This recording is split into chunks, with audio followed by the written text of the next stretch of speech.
Howdy, Hillbilly Nation. This is American Hillbilly. And welcome to the Guns, Beer, and Therapy Saturday Night Party. Ready?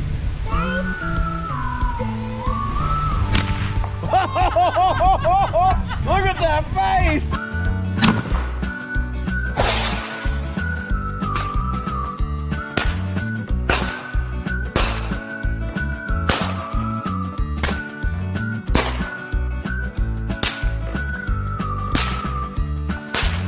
One less can of hard seltzer in this world. I'm proud of myself.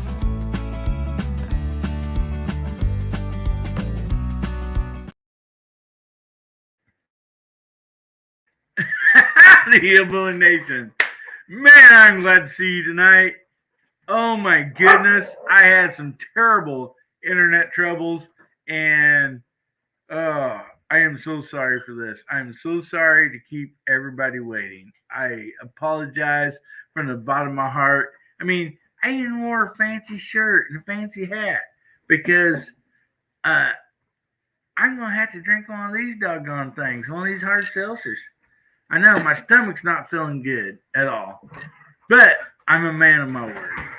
And man, those guys, I left them way too long back there in the green room.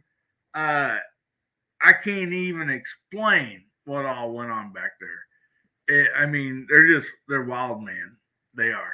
I mean, we're going to keep that secret unless they just, want to share with you what was going on back there. And, they were literally beating me up because I didn't have internet. So, I mean, I apologize, guys. Honestly, I am. I'm so sorry. And people saying, well, you're ducking out because you're going to have to drink a dang hard seltzer. I thought about that. Honestly, I did. But I just can't do that to Hillbilly Nation. I can't do that to the Lakeview Outdoors. We are going to have a party tonight, and we raised some money and for his wife that is in serious need of some help. They don't need a handout. We're just giving a little hand up. So that's what this is going to be about tonight. And yeah, we're going to be talking guns and everything else too. I mean, this is, Guns, Beer, and Therapy, so we just cover it all. So anyway, let me bring up my faithful co-host here first, and let's say hi to Bubba. How you doing, buddy? Doing pretty good. Hey, anything that happened with that moose in the green room is strictly involuntary. All right? And she asked for it. So, well, welcome, I'm Bubba. not accountable. So glad to see you here. Man, thank you so much for being on tonight. And so we're just going to go on through here and we'll try to get everybody out of the green room that we can because it is packed back there. I mean, just having a party. The side chat's having a party. They're having a party in the green room, just waiting for some internet to show up. So anyway, I'm excited. And we're going to bring out the next person here. And it is Viejo. Walter, how you doing, buddy? I'm doing great, and guys over there in the side chat, I don't care what these guys say about what went on back there, but them puppies don't look nothing like me. So there's that. Oh, man. So glad to have you here, Walter. Well, it's good to be here, everybody. Oh, I sure appreciate you, buddy. And so I'm going to bring the next person out of here, out of the green room into here, and it is the Scotsman. How you doing tonight, buddy? I'm doing all right, man. I got nothing to say on the comments and what's going on in the green room and this stuff. No. I'm just here to see this guy. This guy Because there's no sheep, isn't it? drink a hard seltzer. That's what I'm here for. I think that's the only reason anybody's here is to have to watch me drink a dang hard seltzer. Doggone it, man. But it's for a good cause. So, I mean, just going to have to do it, It's time you just got to grab your boots by the straps and pull them on. And so that's what we're going to do tonight. At least I am. And I think we're going to have to try to talk you into drinking one too. So All right. Well, up next we have the Garage Guy, 879. How you doing tonight, buddy? Oh, I'm doing great. Hope everybody's having a good weekend. Hello to everybody in the side chat. I'm also here to watch a certain person drink a seltzer. Well, I am sad to say that is going to happen tonight, but I'm happy to say that too. So, it's like one of those sweet sour deals, but oh man, my stomach's not feeling good already. So, well, thanks for being on this evening. I appreciate you, buddy. Up next, we got Mark Thomas. How you doing, Mark? I'm doing good. Hope everybody else is doing as well as I am. Oh man, doing finer than frogs here right now. So you have to drink that dang hard seltzer. Yeah, I hate to see you do it, but I'm glad you have to. Oh boy. Well, thanks for coming on tonight, Mark. I really appreciate you, buddy. Thanks for having me. So, up next we have AR Guns 1776. How you doing this evening, Elliot? Doing good. No jokes about horses, donkeys, or anything before a string because I've been known to crack up laughing and I can't talk. So it's good. Bubba started that horse thing. What are you talking about? I didn't say horse. I said I said donkey. But I thought you said horse. But thank you for the invite, Hillbilly. It's good to be here. Good to see you all in the side chat and good to see you all on the panel. Well, thank you for being here, Elliot. So up next we have the one and only Gizzard Gary. Thank you, Gary. How you doing tonight, buddy? Well, I can't be held responsible for anything that went on in the green room because I've been heavily medicated the past couple of days. So I don't have any memory of anything that happened. So. I barely had to coax him into it. Yeah. I don't know if that's a good thing. Gary's got a little bit less wisdom, too. Yeah, yeah, if that was possible. Yeah, poor Gary had a wisdom tooth removed. Man. Yeah, that was not fun. That is not fun at all. Mm-mm. I mean, I think I'd probably rather drink a hard seltzer than have that done, buddy. Yeah. Well, up next we have a man that just anybody and everybody recognizes his voice. So what an awesome voice. He has a voice for radio and it is DJ Play Nice. How you doing tonight, DJ? I'm doing well, Hillbilly. Thank you for the invitation. And fellas, yeah, the green room was pretty wicked. It was pretty wasteful. I got to say, I got to the Diet Dr. Pepper quick because I know all y'all want to get one of those. But between the moose, the donkey, the puppies, the sheep, and Gizzard Gary, we got the cock right down here in the center at the bottom there. We got a whole barnyard full tonight. So, cheers. All right. Oh boy, well thank you so much, DJ, for being on tonight, buddy. I sure appreciate you. And I say this guy for last. I mean, man, he is such an awesome person in this community, and we're here to give him a hand up.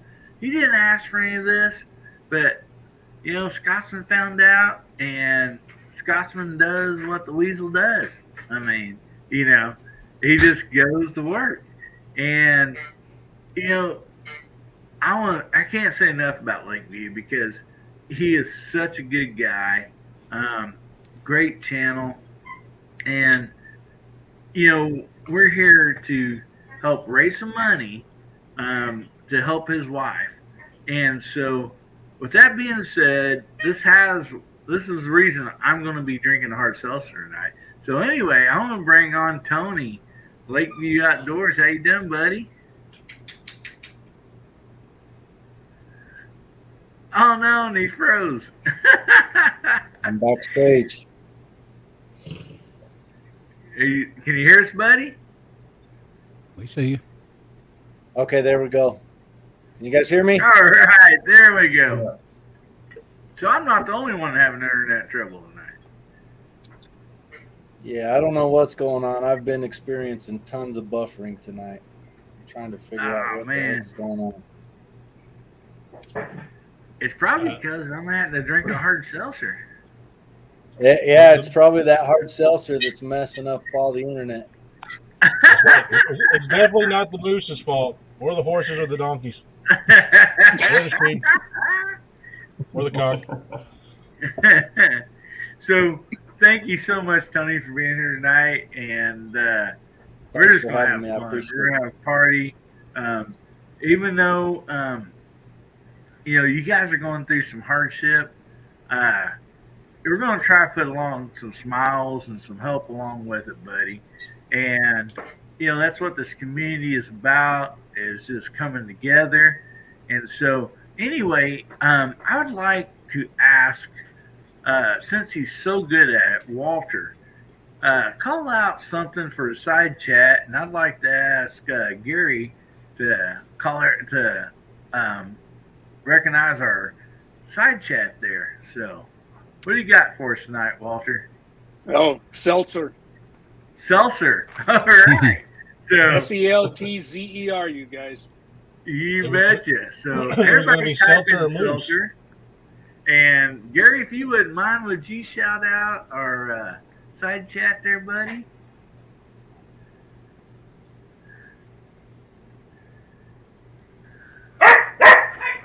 My dog's all excited about this. All right. She's with you guys. She wants me to see me drink hard seltzer. Oh, they're piling up. Guess I should unmute my mic. Yeah, much better. Yeah. I see Viejo is out there. Mark Thomas, Tactical Thud, Buck is out there. Ozzy Osbourne, 6-shooter Texan. And so far, that's all I'm seeing coming through on my screen.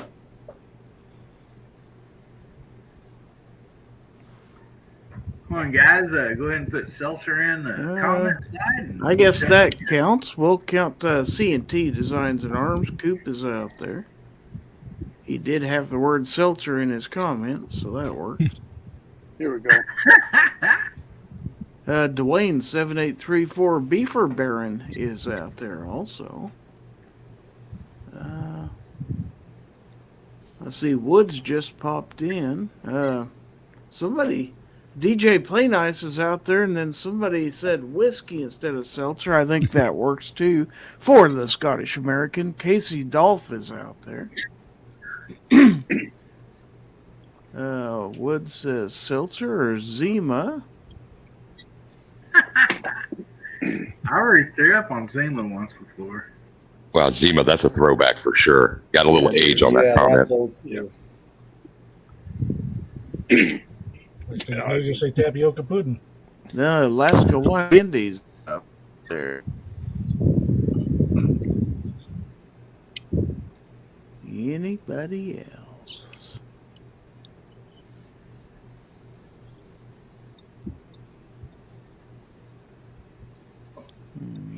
DM Foss? DM Foss is out there. Okay.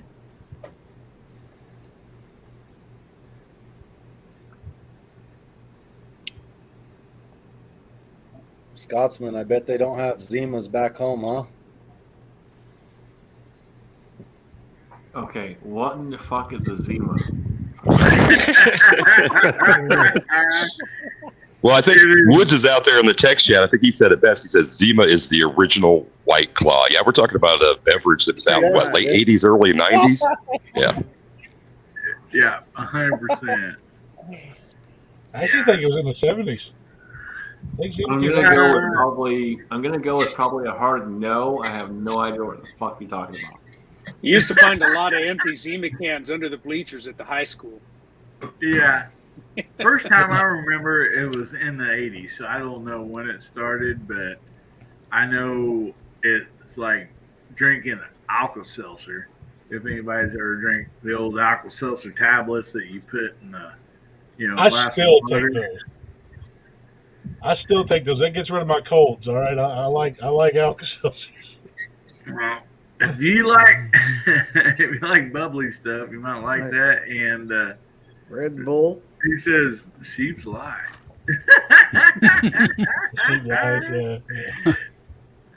I tell you what, Zima though, even though the high schoolers used to drink it all the time, it's just like, yeah, man, 35 of those and you are flying, man. You got a good buzz going on after about 35 of them. Well, I think though there weren't a lot of guys who adopted that drink. It was just a little bit more masculine than a Bartles and James. I mean, you're drinking something that's like, pink or, light green. That's just, your buddy's looking at you, what you're tippling, and they're just like, buddy, ain't going to play. Yeah, those Zimas, man. Well, my grandmother on my dad's side, full-blood Cherokee Indian, and she used to get them Barnes and James, whatever, coolers. And when I was a kid, I took one and took a drink of it. I thought it was a Sprite. So I don't drink the alcohol in it. Yeah, that's exactly right. Oh, man. So, anyway, before we get to our first topic, I would like to give the floor to Lakeview, buddy. Tony, we have raised enough money to drink at least one hard seltzer tonight. And I'm going to tell everybody,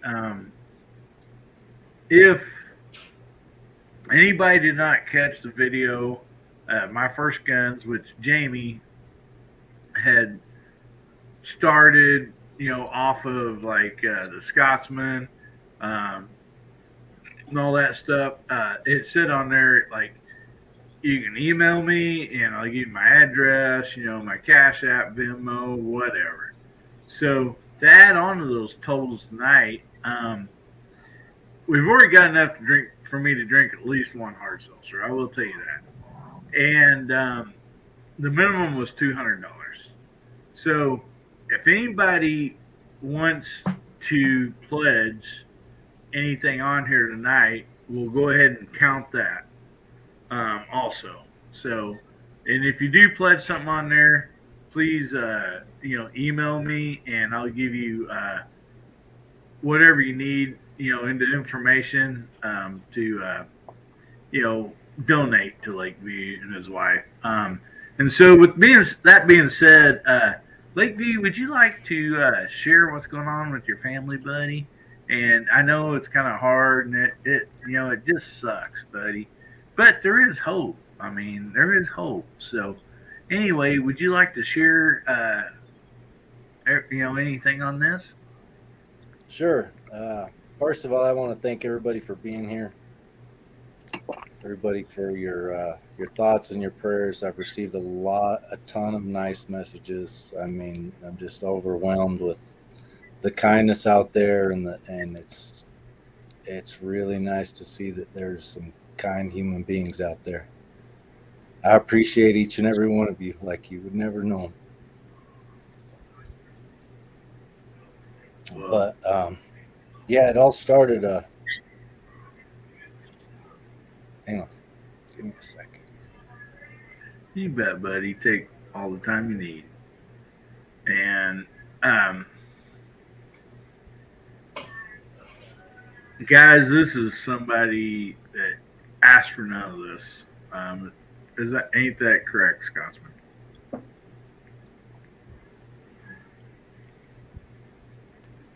So here's the thing. I know this is tough for Tony, and it's any of the guys that have dealt with stuff over the years, and we've done these fundraisers. It's tough for anyone. You get into the dealing with medical bills and dealing with this and dealing with that. It's a lot of stuff to deal with, and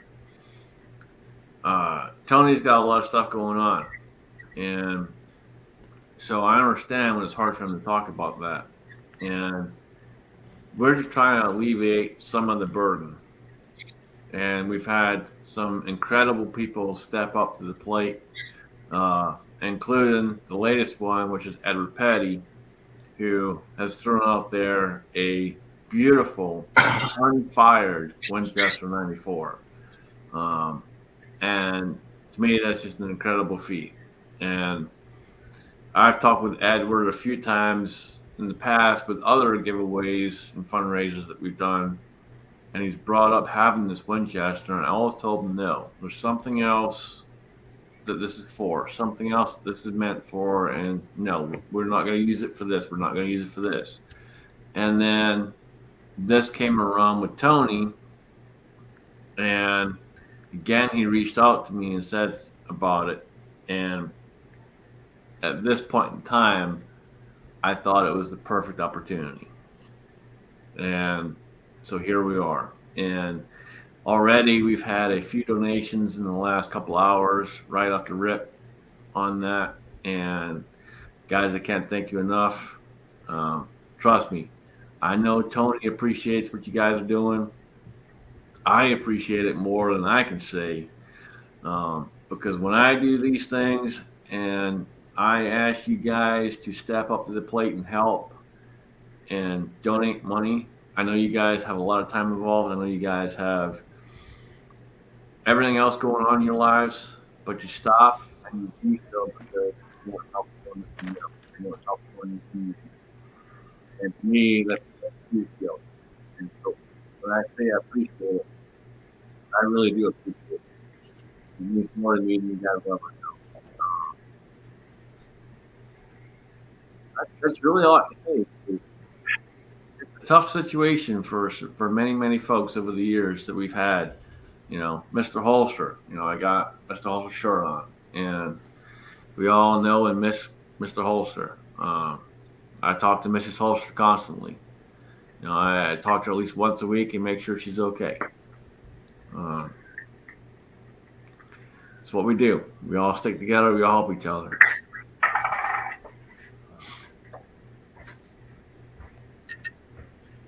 That's right. You know what? Scotsman's always been that guy to step it up and be the first to help somebody. He's just that guy, and I don't know how else to say thank you to that guy. He's my brother, and he knows it. He knows how I feel about him. He knows how I feel about the rest of you guys. Like I said, I really appreciate everything. So how this all started, this whole autoimmune deficiency thing,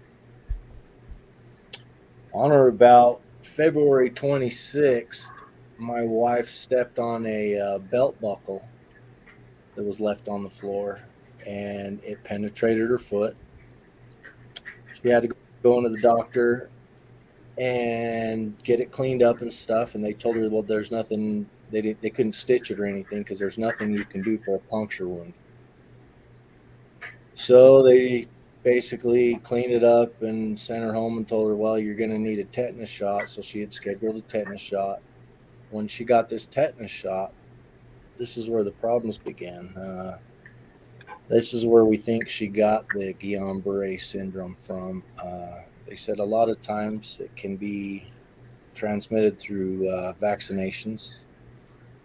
Anything like a flu vaccination, any kind of vaccination that you get, you can get this disease. It's a pretty rare disease. At first, they diagnosed her with Guillain-Barré. Since then, they've diagnosed her with a little bit more severe case of Guillain-Barré. It's called CIDP, chronic inflammatory debilitating paralysis or something like that. But anyways, it started in her hands, or in her feet, excuse me, and then moved to her hands, and it just started moving up her body, up basically to her torso. It was getting so bad that one day she got in the shower to go to work, and she was screaming for me to help her come get her out of there.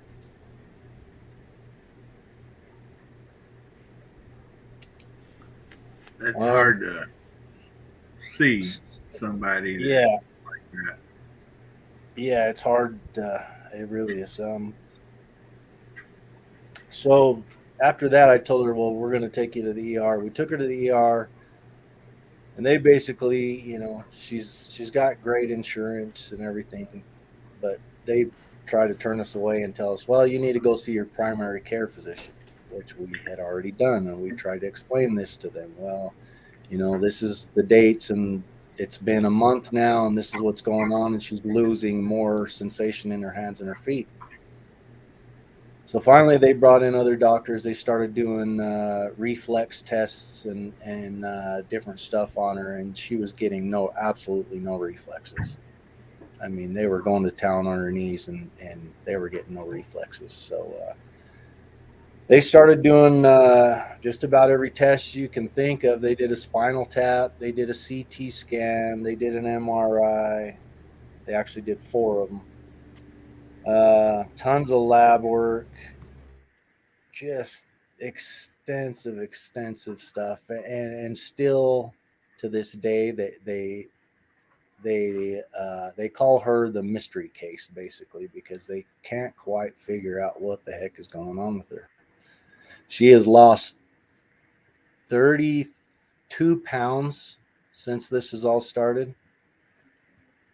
She started at 149, and she went to the doctor the other day, and she was 117. So the doctor's really concerned about that, as far as her losing so much weight. They've looked at her liver. They're looking at everything. They've done every test that you can think of. They're still trying to get this IVIG therapy through the insurance process and stuff like that. We've done everything on our part. We're just waiting on them to decide if we're going to be able to do that at home, or if they're going to make us go to a facility, which is totally fine with me because it's not too far from the house anyway. So I just want to get that approved. That medicine is expensive for anybody who hasn't heard yet.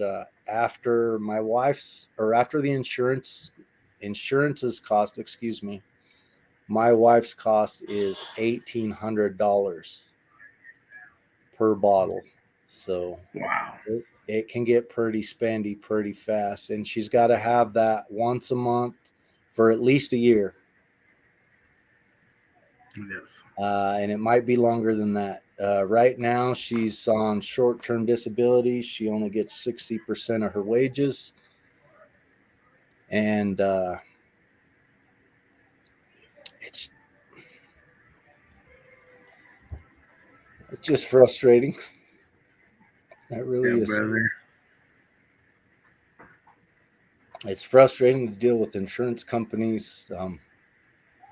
I've never had to deal with them, but man, let me tell you, they're something else. So, be prepared if you ever have to deal with them. Yeah, buddy, I know it's really hard, and oh man, my heart just goes out to you, you and your wife and your entire family.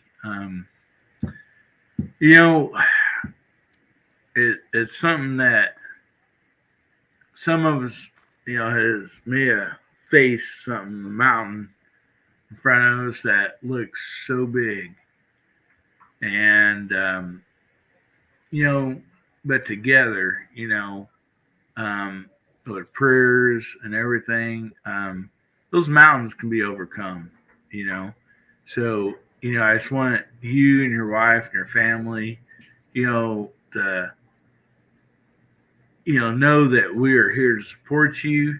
We are here to back you, whatever you guys need, and help in any way we possibly can. Gosh, thank you for sharing that. I know it's very hard for you to do. We all have loved ones, and to see, something like that happen, on a loved one, and, we would trade ourselves for it, but we can't do that. Yeah. And that's the hardest part, is watching your loved ones suffer, and you can't help them, Yeah. It's something that not, I hope not a whole lot of people experience, but sad to say there is a lot of us that do experience that. Yeah. So tonight, this is what this whole show's about, and this is going to keep on coming. As far as other donations, to help Tony and his wife out, if you'll just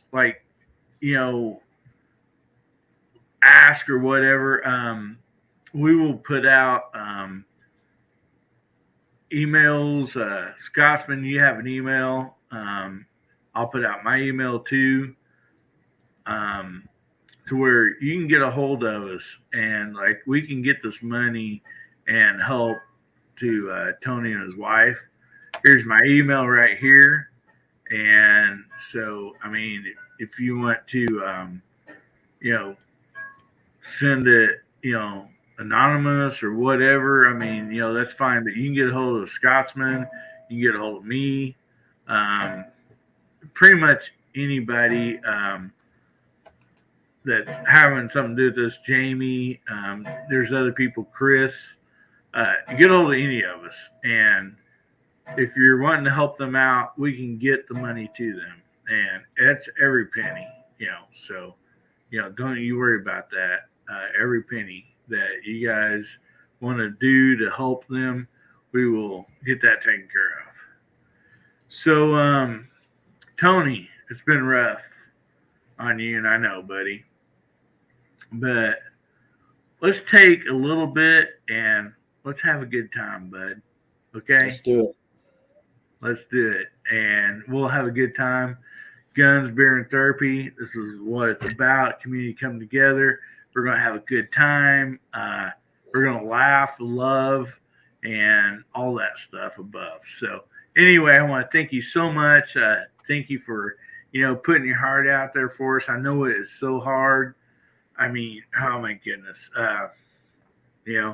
But for, the next hour or so, we're going to raise you some more money to help out, and we're going to have a good time because I got to drink this doggone seltzer right here. Well, not that this is too dang hot. I'm not drinking a hot seltzer, but I will drink a seltzer. I bought a 12-pack, guys. Do you really think it's going to get any better cold? No way in hell I was letting him get away with not drinking it. So just so you guys know, I personally donated to make sure he was drinking this. Yes, there's a lot of people that donated, and Scotsman, Gary, Travis Pila. I mean, I can't name. I mean, I'm afraid I'm gonna leave somebody out, but people donated to help you guys and to see me probably go up tonight. I mean. Yeah, buddy, I'll tell you this. I love you, Tony, because I don't think I'd do this for anybody else. Okay. Not at all. So, anyway, if you guys have a pledge, throw it out there. We'll get you a place where you can get the money to Tony and his wife. I know you guys have given on other live chats you've already given in contest or whatever the case might be. We will be doing a giveaway tonight for the people that has given and that even wants to give tonight. We're gonna be giving away something for that. Plus, we're just gonna be doing our regular giveaway that we always do. So we're gonna have 2 giveaways tonight. I mean, 2 giveaways. Watch a doggone hillbilly drink a dang hard seltzer. I mean, can I stop you? Can I stop you for 1 second? Because you bet you, buddy. If you donate $200 or more, you have to drink another hard seltzer. Yeah. So just remember, for every $200, you've got to drink another one. Yeah. Some way, Jamie and Scotsman lulled me into the corner on live and said, "So hey, how about if you get more than $200? Will you drink drink a seltzer for every 200?" I'm like, yeah. So, man, I don't know why I agreed to that, but I did. So, and if somehow you guys can make it happen, we actually raise $1,000 tonight. So another $800 on top of the $200 we already have. If you make that happen, I will drink a hard seltzer. But you got to raise the rest of it tonight. So You can raise another $800 tonight. You guys pledge and donate tonight. I will drink a hard seltzer. I will probably throw up. I will probably spew. I will probably do all kinds of various different things. I will probably grab for a barrel of whiskey right after that and hope to God that I don't die. Just till it hurts. And when you say a hard seltzer, how many do you actually mean, Scotsman?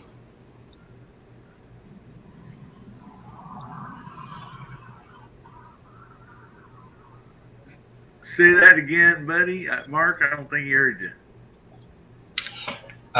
When he said, I will drink a hard seltzer, did he mean just one or more than one? Just one, man. Don't push your luck. Yes. I'm not like Hillbilly. See, I threw out a big number because I ain't trying to drink one. Dude. Hillbilly threw out a super low number because he really wants to drink one. Oh, man. Bro, don't come at me like that. I don't want to drink one, but I feel like, okay, I wanted to put down a number that was reasonable because I didn't want people to, give and then we run short and they're like, oh yeah, you weren't even going to do it anyhow. So that's the reason I started the bar kind of low there not because I like hard seltzer. I hate hard seltzer, but it's for a good cause. So, oh man, I want to see Scotsman drink one, and I don't know about Scotsman, but like me personally, I'm a person that likes my coffee black. I like bland. I do not like sweet and fruity, and I dang sure don't want my sweet and fruity all bubbly, Fruity. So this is my main problem with hard seltzer is bubbly, sweet, and fruity. It's just not my cup of tea. I don't like it. I mean, I drink a lot of IPAs. I drink a lot of porters. I drink a lot of stouts. I like bitter. I don't like this sweet and sour shit. I'm with you, buddy. I mean, I like taking a sip of moonshine, and there ain't no sweet and fruity and bubbly and moonshine, So I mean, that's just kind of how I roll, But yeah, 10 panelists. We're full up. We can't get anybody else in here. We'd love to have some more people in here, and if somebody else has tried to join that I sent the links out to, I apologize because we have a full panel and we're going to have fun. There's just no doubt about that. So anyway, as we most usually do at this show here, show. Yeah, I'm already all messed up thinking about that dang hard seltzer. So anyway, I thought we always have a little bit of gun talk, and then we just move on to some other stuff. And so anyway, I figured we'll just go ahead and hit some gun talk starting out. And I figured the first one that we talk about, a lot of people might not like him, but anyway, what FPC folding pistol caliber would you like? Hang on a minute. So my next one says, what brand? Okay, so I kind of split those two up. So on the next one, I said, if you're going to buy a folding pistol caliber, what brand, would you buy? And so we'll just kind of throw those together, and we'll go around the room, and we'll just go from there. And so, Tony, since you're kind of the guest of honor tonight, we'll start with you, buddy. So, what do you think about folding pistol calibers? And we'll just start there. Folding pistol calibers. Not the straight ones that fold. Do you like them? Would you have one? I would. I'm a bolt guy through and through. If anybody knows me, I love my bolt action guns. So Yeah. I do want to get into some other stuff. Hopefully, build a 300 blackout here pretty soon. Some other stuff. So I got some stuff in the works, but that'll be down the road here ways after we get some medical bills paid off.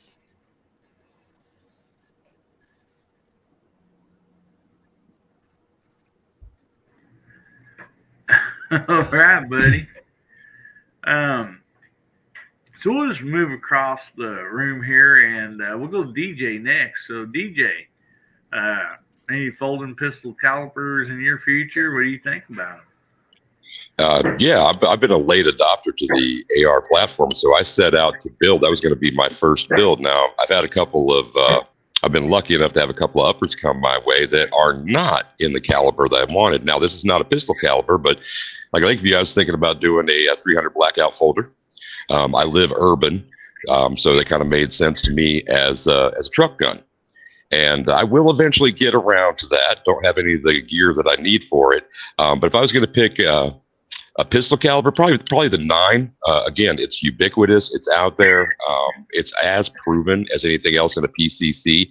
If I was going to step away from, however, a folder that's on the AR, I'd probably go with the CZ.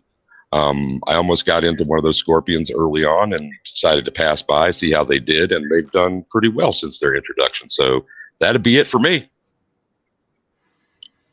All right. Well, thank you, DJ. That sounds good to me. So we'll just jump right on up to Gary and work our way across there. I don't have anything that folds, but if and I did, it'd probably be 9mm. I don't have anything yet as far as a pistol caliber or anything else with folding stock like that. So that's something I wouldn't mind having someday. Yeah, I mean, something that can be thrown in backpack, something that can be, thrown in the truck or car or whatever. I see some definitely some uses for them, and if you are carrying a 9mm, a lot of them have to where they'll take the same magazines, Glock, Sig, whatever. So I mean, that could be an advantage, and who knows. So we'll jump on over to you, Elliot. I've had a folding stock on a Tika Tac 308 bolt action. I did not like it. It was a lot of weight, believe it or not. On an AR, I just do SBR or pistol and then whatever. But don't care for it, basically. All righty. Well, okay, Mark, how about you, buddy? What do you got to say about this?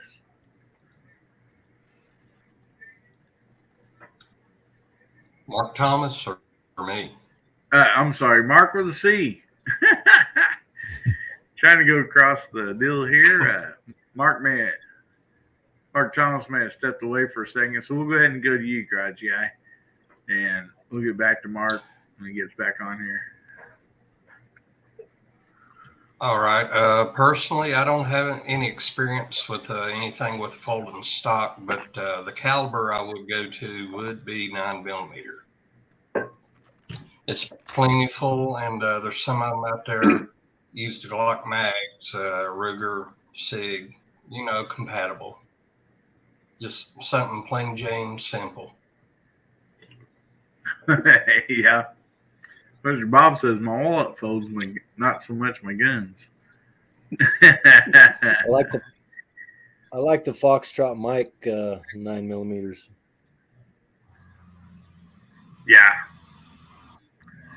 Yeah. And the other ones, some of the more popular ones, that one, the Kel-Tec Sub 2000, Smith & Wesson made one. So they're starting to come a little more available in different from different gun manufacturers and stuff like that. So, Versus putting out an AR-9. did they? All right. So, Scotsman, what do you think about folding pistol calibers rifles? I'm all for folding, but I do not like the new Smith & Wesson. If you look at the new Smith & Wesson, and a lot of you might be shocked that I don't like it, but I don't like it, and here's why. If you look at the new Smith & Wesson, the way they have that set up, when it folds, it has a huge chunk sitting on the side. And it's an insane amount of extra material that doesn't need to be there. And to me, that's just a huge waste. I shot the Kel-Tec Sub 2000. The Kel-Tec Sub 2000 was accurate, lightweight, and I liked it. It wasn't bad at all.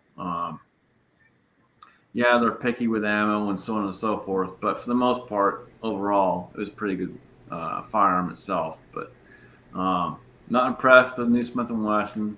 There's many others out there. If you're someone who is handy, build your own. It's so much better when you can build your own.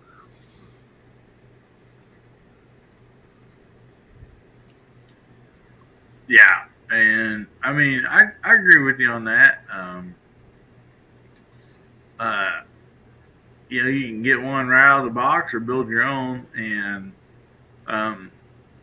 you know, there's a few of them out there that has been proven, or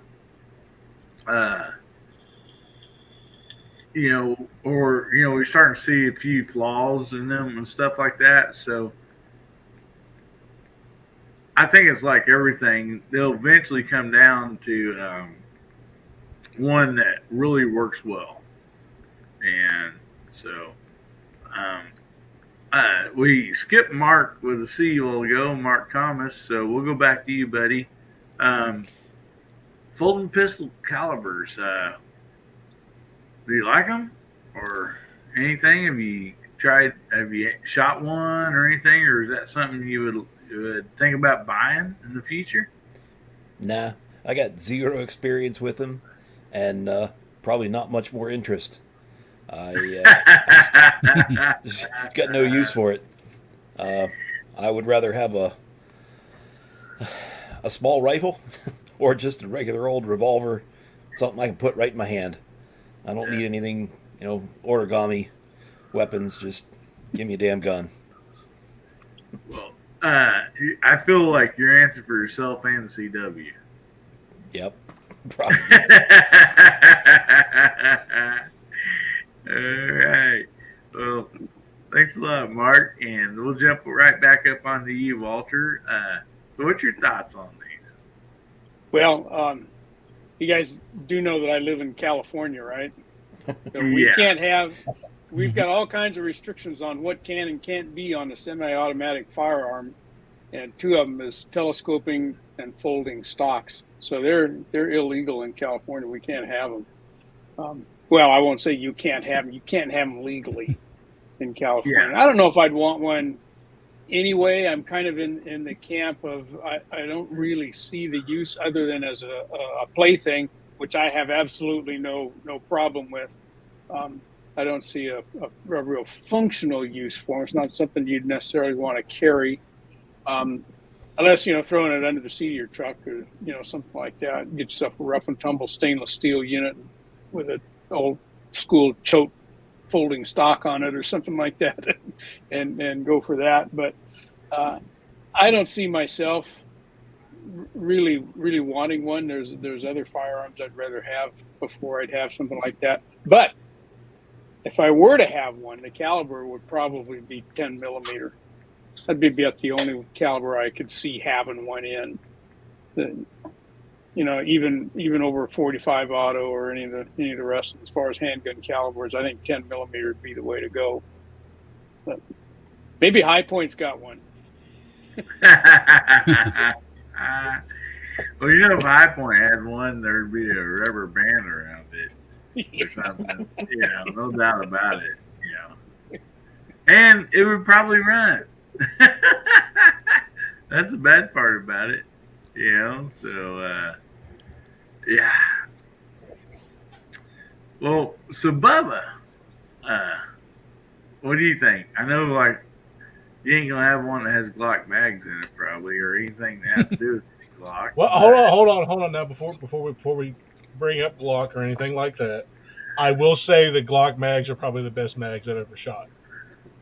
I will say that because that dagger runs them perfectly and they function great. I haven't had a problem with the Glock mag. Glock itself, different story. But we're not talking about Glock. We're talking about FPCs. As far as FPCs are concerned, Smith & Wesson, don't like the way it looks. Just like the Scotsman said, the giant block out to the side looks absolutely ridiculous, and it serves no purpose other than getting in the way and throwing off your brass throw or anything of that nature. So, I mean, it's more of a hassle in that case. The Kel-Tec Sub 2000, I actually like it. I don't really like the fact that it folds on the top because of the fact you can't really put an optic on it if you're going to use the folding for it. It makes it esoteric.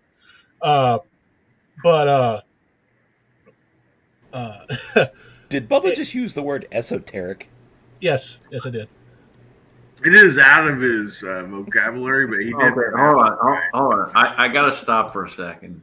Did someone who's supposedly a hillbilly just turn around and use a big ass word? I don't know what you're talking about, man. Just because I'm a hillbilly and a Bubba doesn't mean I can't use no big words. Yeah. I pay for them just like everybody else does. Yeah. If he's like me, he's got written down on a piece of paper right there in front of him. but no. Probably letter for letter, right? Yeah. But the best thing about the Kel-Tec Sub 2000 has been so far for me this year has been the fact that it inspired so many memes that it has been absolutely ridiculous, especially with the shooting, the mass situation in what was it, Nashville or Knoxville or whatever it was, with the person that went into the school and did the thingamajiggy. They made so many jokes saying that she folded faster than a Kel-Tec Sub 1000, so it made me laugh hysterically. So there's been a lot of dark jokes just because of the Kel-Tec Sub 1000, so I really appreciate it in that aspect. It's been treated as a joke. It is a decent rifle. I have fired one before, and they do shoot well. If I wanted anything, it would be a takedown, though. I don't like FPCs as much as I like takedowns. So, like, Ruger makes a good 9mm takedown, which they're actually really fun to shoot. They have their place, and they have their purpose. I just have no use for it. I'm not going to, backpack and fold in something that I cannot trust the optic on because it's on the barrel itself or on the barrel shroud itself for the Smith & Wesson, and then it's on the part that folds for the Kel-Tec. So, I mean, it's really not useful. Now, the takedown's a different story, and, it's not that big of a problem. But if I was to get one, if Ruger came out with it, I would get one from Ruger. And it would have to be in 10mm. I have to agree with Walter. It would have to be a 10mm. Or if they made Super Carry, a Super Carry FPC, I would probably grab that. That would be interesting. All right. Well, yeah, I mean, this is something I've been thinking about. Is it worth, buying one or not? I've been trying to weigh the pros and cons myself, and so I thought that'd be a great, discussion, for tonight. Also, guys, get in your hashtag HBN29, and we'll be doing a giveaway later for everybody in the side chat that wants to enter. So make sure you use hashtag HBN29, and we'll have a giveaway also. So, which is rigged. I'll beat G23 to it and G-Webs to it. All right, it is rigged. Sure is. I won twice in one night. Got to be rigged.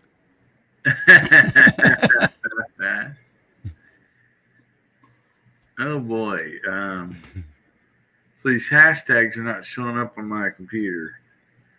Ah, man. Hang on a second, guys. I don't know what's going on, but I see you guys putting them in. And for some reason, I don't know. I don't need this tonight. With everything else going on, getting late, getting started. Let me try typing in again. Come on, StreamYard. You are just beleaguered by problems tonight. Okay.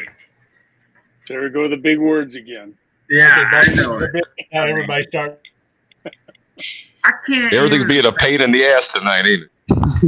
Yeah. There you I can't even hardly pronounce any of these, let alone spell them. These were big words, so See, what he's not telling you is that before the show started, the entire reason the show was super late is he already had like a half dozen freaking hard seltzers before he showed up. Oh man, you're telling my secrets there, Scotsman. So I redid it here. It shows 11 entries, so hopefully it's picking them up now.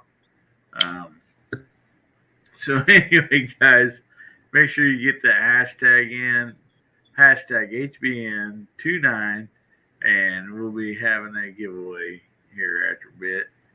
So hopefully, I don't know. I am definitely not real savvy when it comes to all this technical stuff. So anyway, we'll see if it collects them here. It should.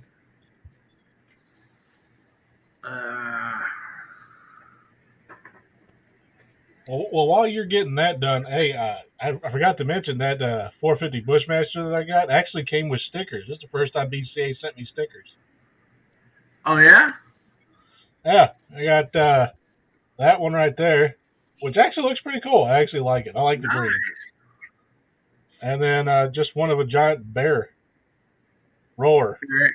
Hang on a minute. Let me pull you up here. Okay. We got them. Arsenal. And then one of these. Nice. So Bear Creek's starting to give away stickers.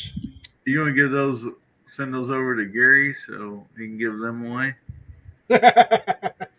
Well, and Bubba, I'm jealous because all I got was this one. So you got special edition stuff there. Cool.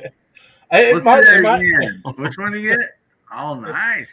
It might have been the fact that I bought magnets too, because they got a couple of them. What is it? Concealed carry magnets you can put in your car. Oh yeah. Because I wanted to try them out, see if they was any good, and I was going to start giving those away on the channel too. And I haven't gotten a chance to. God, dude, I've been so busy. I've worked 3/12s and had that wedding and all kinds of. Man, I haven't had time to do hardly anything. I'm surprised I got the 2 videos out today that I did. Bubba, it's a magnet. Get it figured out because we want to know if they work or not. You got my interest peaked and everybody else's too. You got 35 out there in the chat. It's like get her done, man. Come on, I'm from Nebraska. Get her done. Look, I will tell you this much: them things are really, really strong magnets, and it picked up my gun from across the counter. So it's there's some strong magnets. I think they might be a bit too strong because. You got a live card or something? No. It was it actually picked up my TX22, which not very magnetic, but yeah. Hold on, I'll go get them real quick. Hang on. Oh boy.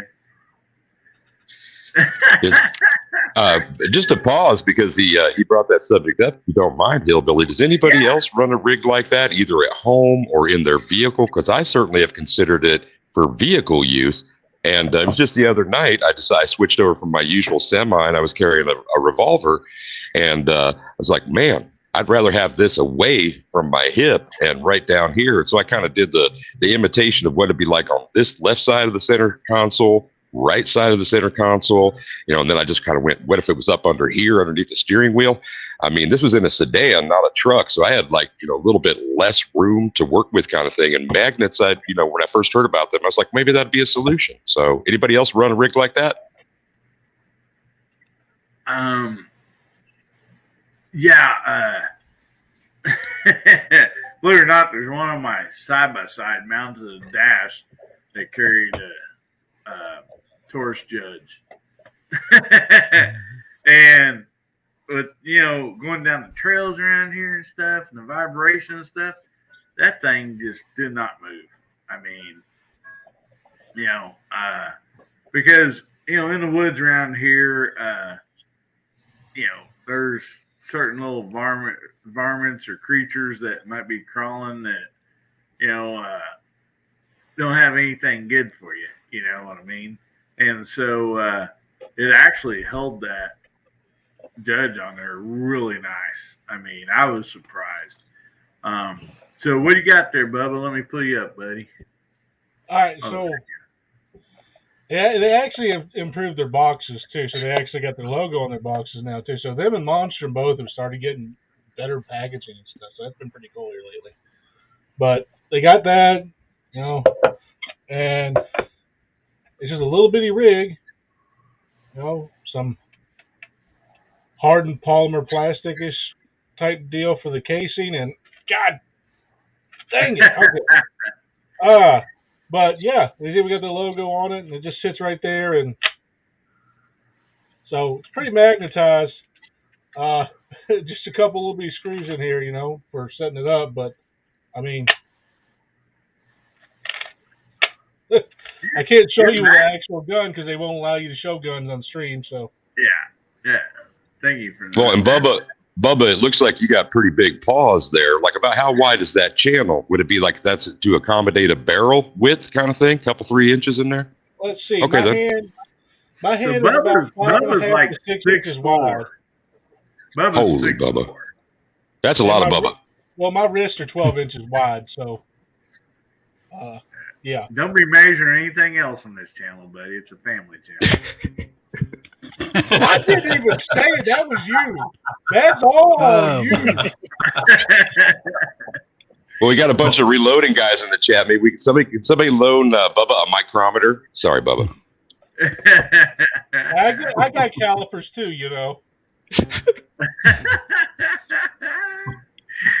But I mean, the magnet's pretty strong. I've been wanting to set it up and test if I could rack my slide with it and then pull it out. Is what I've been trying to test, and I think it could actually do it. So if you're one of the people that for whatever the reason doesn't like to carry one in the chamber for whatever your reasoning is, Israeli carry is what we call it. Then just to see if you could rack it while it's in there and then pull it out so that you'd be ready. But it's looking like it's going to be able to do it. Not 100% sure yet. I rack my slide all the time. Elliot! Elliot's going on Beavis and Butthead on us.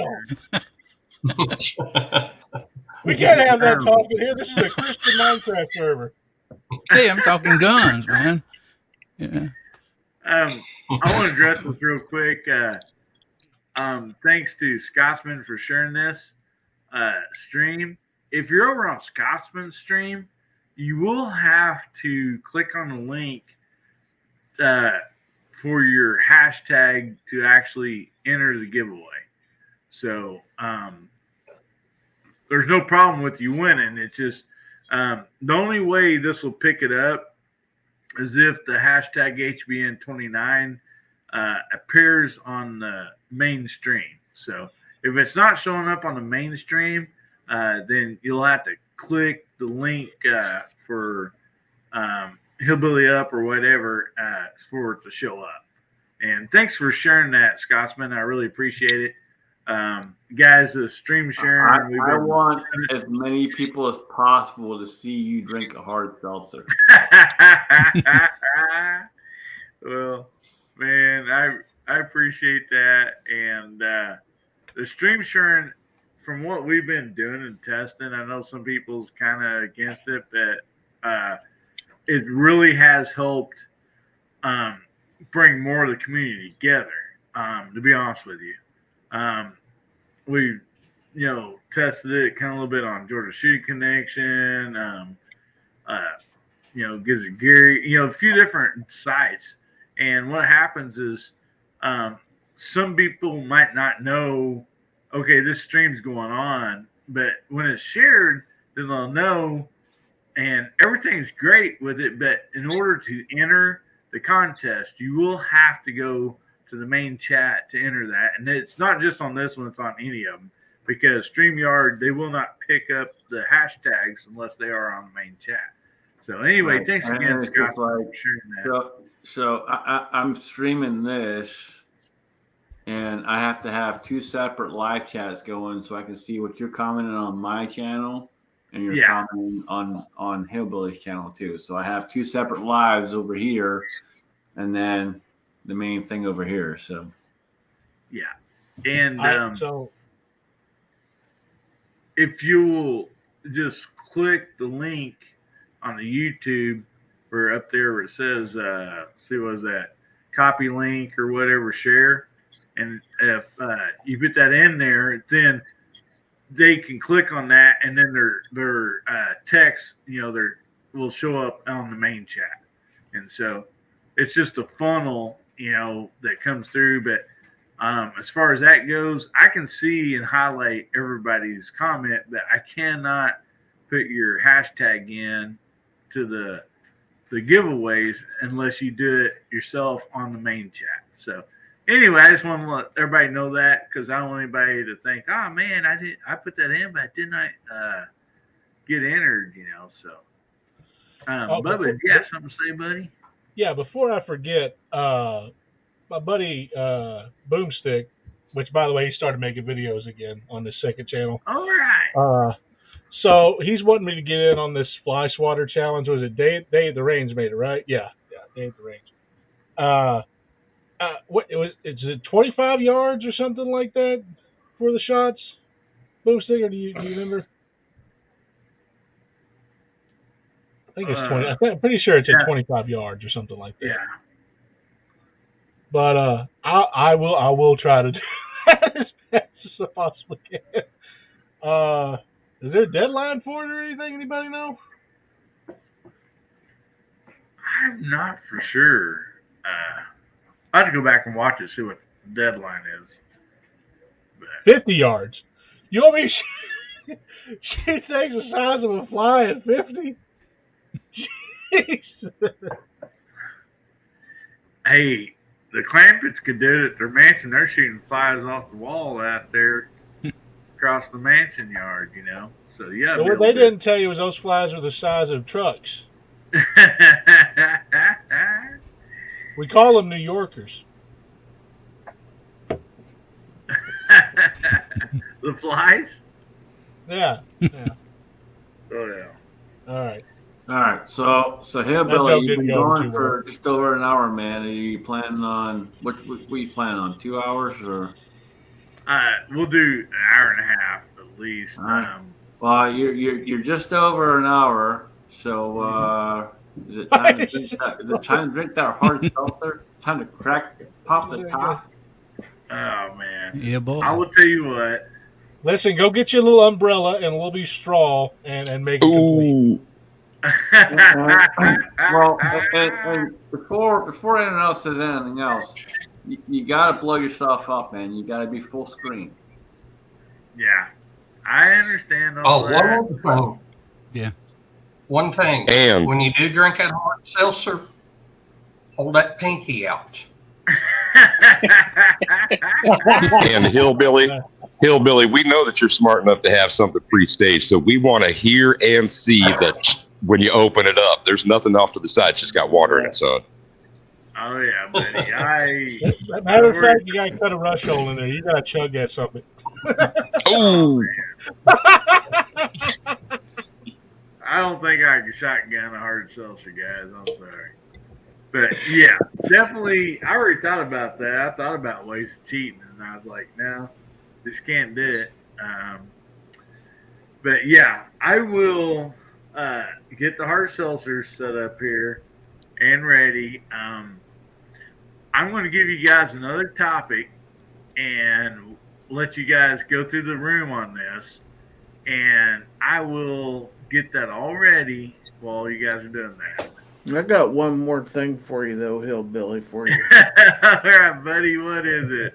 Well, I saw that Ozzy was out there pledging a little bit of money a second ago. I believe I saw a figure 100 out there. Oh! And I'd like to personally match that, so you better get yourself another seltzer while you're That puts me up to 2. Yes, sir. Double fisted, buddy. It's gonna be a throw-up show. Hell to the boom. 2 people. 2. Come on, guys, help us out. He's got a lot more in the fridge. Hey, I don't know why you let Jamie talk you into this. Again, hey, if you guys make it up to 1,000 tonight, I will drink one too. So I say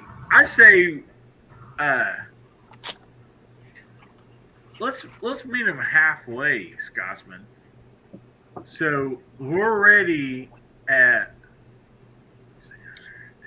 2 seltzers for me, and that's at $400. So if we get 500, will you drink one? And if we hit 1,000, will you drink 2? nah, man, I'm not a cheapskate like you. Okay. I said I want $1,000, man. $1,000, and I will drink one. All right, you guys heard it. I'm not a So cheapskate. I'll do it, talk but into this, man. I want that $1,000. all right, I agree with you. I want it too because I want to see you drink a doggone hard seltzer. And I tell you what. So we're at 2 right now. All right, I'm gonna put this next deal up. I won't go get 2 hard seltzers, and I will drink one and the other, and then every time we hit that next mark, oh gosh. If it all Well, I will drink another one. and Hillbilly, we're in the central time zone together, and by my reckoning, that's 20 till 11. That means we have another 3 hours and 20 minutes worth of bar time available. Oh man! All right. I also, when you go to get the hard seltzers and bring them back, you got to take like your albatross knife and like rake it across the side of the can, so we know it ain't like some sticker on there. Dude. Yeah. Good one. Get Okay. Got a hard seltzer koozie. hey, look, real talk, that's not even a joke. Yeah. I had a guy I worked with, right?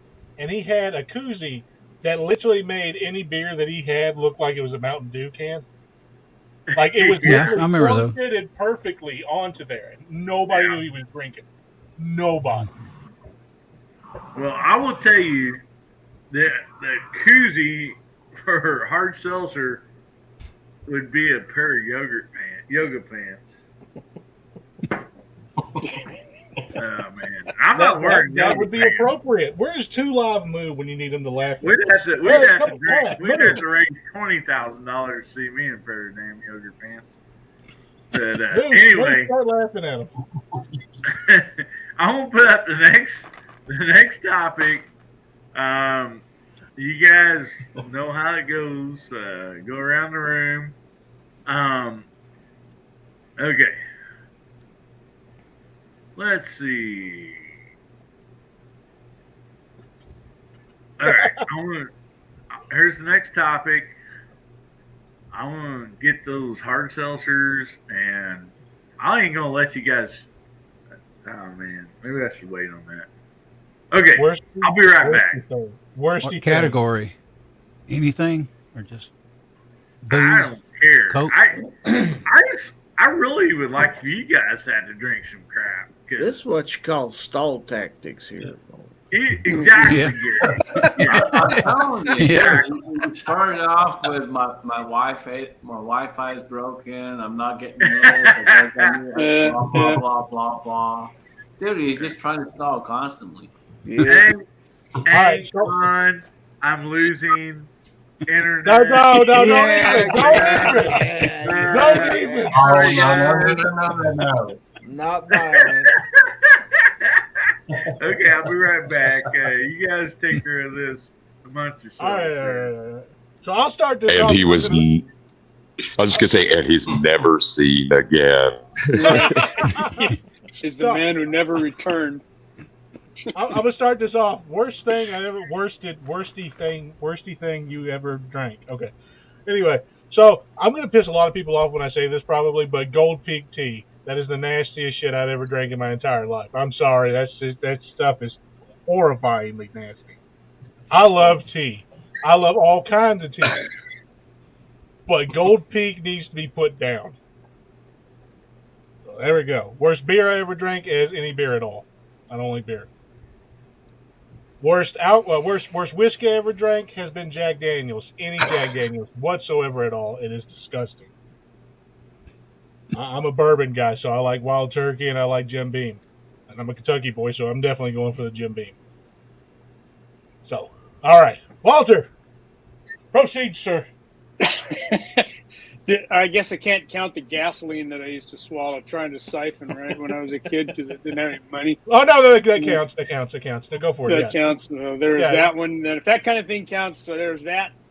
And I'm old enough that when I was a kid and you got sick, your mom gave you cod liver oil. Holy moly. That was like a blue whale blew snot down your throat, man. That was that made you sicker than you already were to start with.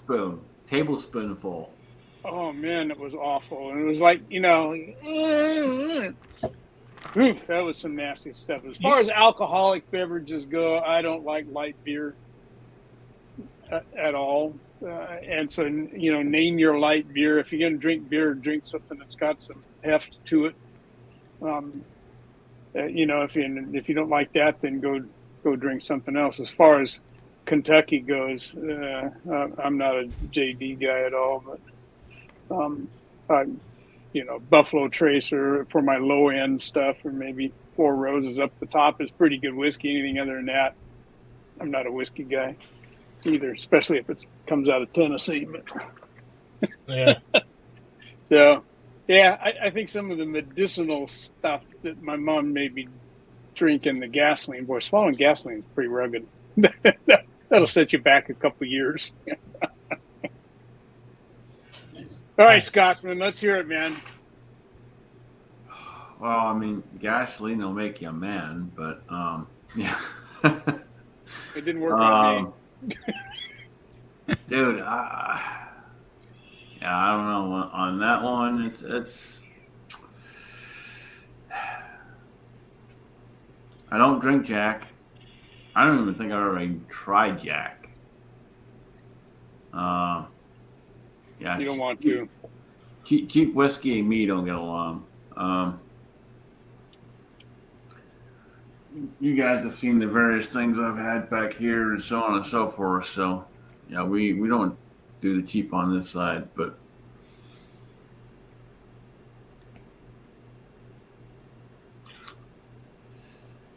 yeah, I don't think I've ever had Jack.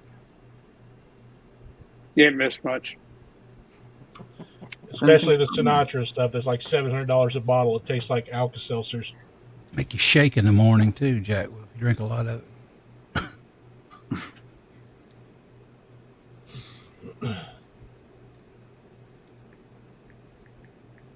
Oh, I do want to extrapolate on something Walter said. Yes, I just used another big word. Move on. But Walter was talking about cod liver oil. That's where the Mary Poppins song, "Spoonful of Sugar Makes the Medicine Go Down," came from. Because that was the only way kids would take it. I didn't see Mary Poppins, so I'll take your word for it. It doesn't help anything, but and I'm talking about the good Mary Poppins, by the way. I'm talking about the old one not the new garbage one they came out with, just like they came out with new garbage Ariel, whatever. So moving on from there. Jerry, your turn. Pound on him. There he is. So you're wanting to know what the nastiest thing I ever drank, huh? Can you hear me? Oh, yeah.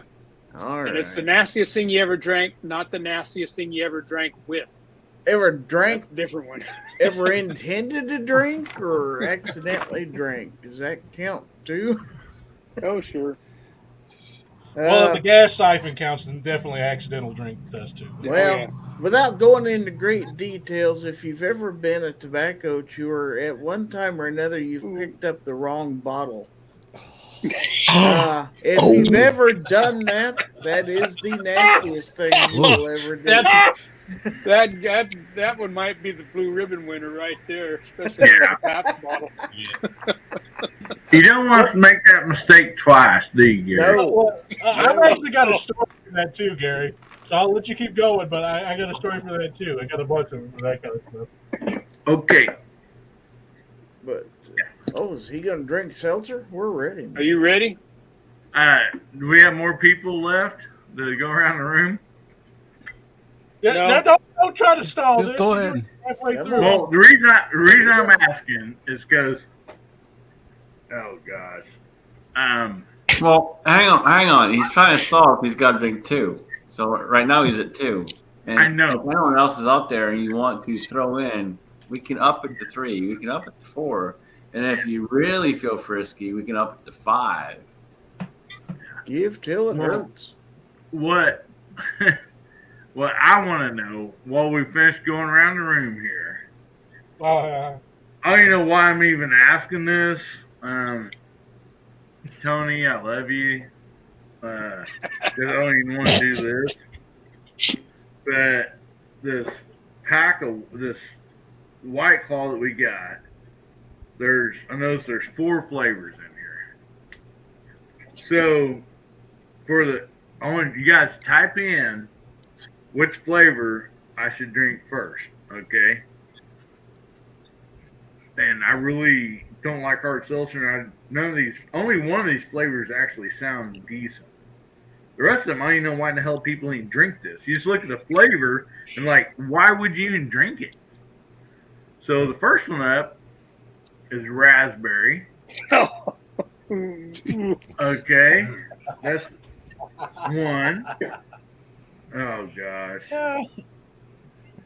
Natural lime, and I guarantee you this thing does not taste anything like Mountain Dew either. Who did they make those drinks for? So that's definitely That's going to be I have no idea. Why do people even drink this? The next one is, who thought of this? Ruby grapefruit. All right, so like Ruby grapefruit and lime is like the top 2 right now. Not one time in my life I've ever thought, man, I'd like to drink a can of Ruby grapefruit. Ruby begonia. These are flavors for the Jolly Rancher generation, sure. Exactly. And the last one, now this one didn't sound bad, and I shouldn't have said this because probably nobody's going to vote on this one, but black cherry. This is the only one out of the 4 different flavors that even sounds appetizing. Okay, hold on. Let me say this right now. Put in the side chat and somebody try to keep count because I'm not going to do it. I'm not going to do it. Somebody try to keep count which one is the first one to drink. Oh, man. I would say this right now. It might sound good saying black cherry, but let me tell you, that's one of the few ones that I have drank. No. That's probably the better one. That's probably the better one. No. It is not black cherry. It's black ass. Well, I think all these taste like that 3-letter word, to be honest with you. Well, so far, everyone's voting raspberry first. Raspberry, lime, and grapefruit. Grapefruit and lime are in a tie right now. How come they can't make something like Mountain Dew flavor Or grapefruit whiskey wins. flavor. You know, something that a man can drink. Secondhand chew flavor would be better than that. Oh, I'd rather drink Moose out of pea Gary's flavor. flat bottle, to be honest with you. I'm telling you right now, grapefruit's winning. All right. I'm You telling you gotta be right now, kidding. definitely, grapefruit's winning. Come on, guys. Yeah, those You really weren't drink made that for much? them in the You're the one who said that. You're the one who asked. You're the one who asked the side chat. Don't even start. Well, but what I'm saying is, I'm totally honest and open about my channel. You know, and I really thought Hillbilly Nation would be like treat me a little better. You know? No, They're treating you exactly what they expect. They want to see this happen. That's right. I'm surprised you're not drinking 3 of them instead of 2. Oh gosh. you got lucky on that one. They're still show's not gone. over yet. Yep, show's not over yet, Gary. That's right. Oh man. It's like So- in the event of this, after I finish the second one, the stream is now ending. Yeah. So I have my wife went and got me the trash can because she said she's not cleaning this up. And the freaking rag. So yeah. Remember, Oh, Jesus. I'm ready. Oh man. Walter's got his umbrella like he's at a Gallagher concert. He's in the splash zone. Wow. I'm too daggum close. Oh my goodness. I need to go get my apron. Well, I'm not going to spew this direction. It's going to be that direction. Before you go get your apron, Hillbilly, you need to blow yourself up, man. Come on. Oh, yeah. Yeah. Solo. You got to be full So screen. if I blow myself up, well, no, I can't say that on live here. I'd rather do that than drink these. Don't worry, we'll talk about that in the after chat. Just write it down and we'll talk about it. Like, Oh, once the my stream's over, we'll talk about it. All right. So what was the winner? Be honest with me. Grapefruit won flying colors, dude. Grapefruit. Yep. Ruby Grapefruit. Grapefruit. Wee. Not ruby grapefruit, just grapefruit. That one, yeah. Right. Yeah, Ruby I saw some grapefruit. That's the only ruby. one that says. Yeah, ruby grapefruit. Yep. You know it's going to be good. Please It looks like remind me. grapefruit and lime. So, remind me to write a letter to White Claw, telling them that they need to pick some better flavors. If you had to drink this, they need to be better flavors. Yeah. This can is unopened. It's totally full.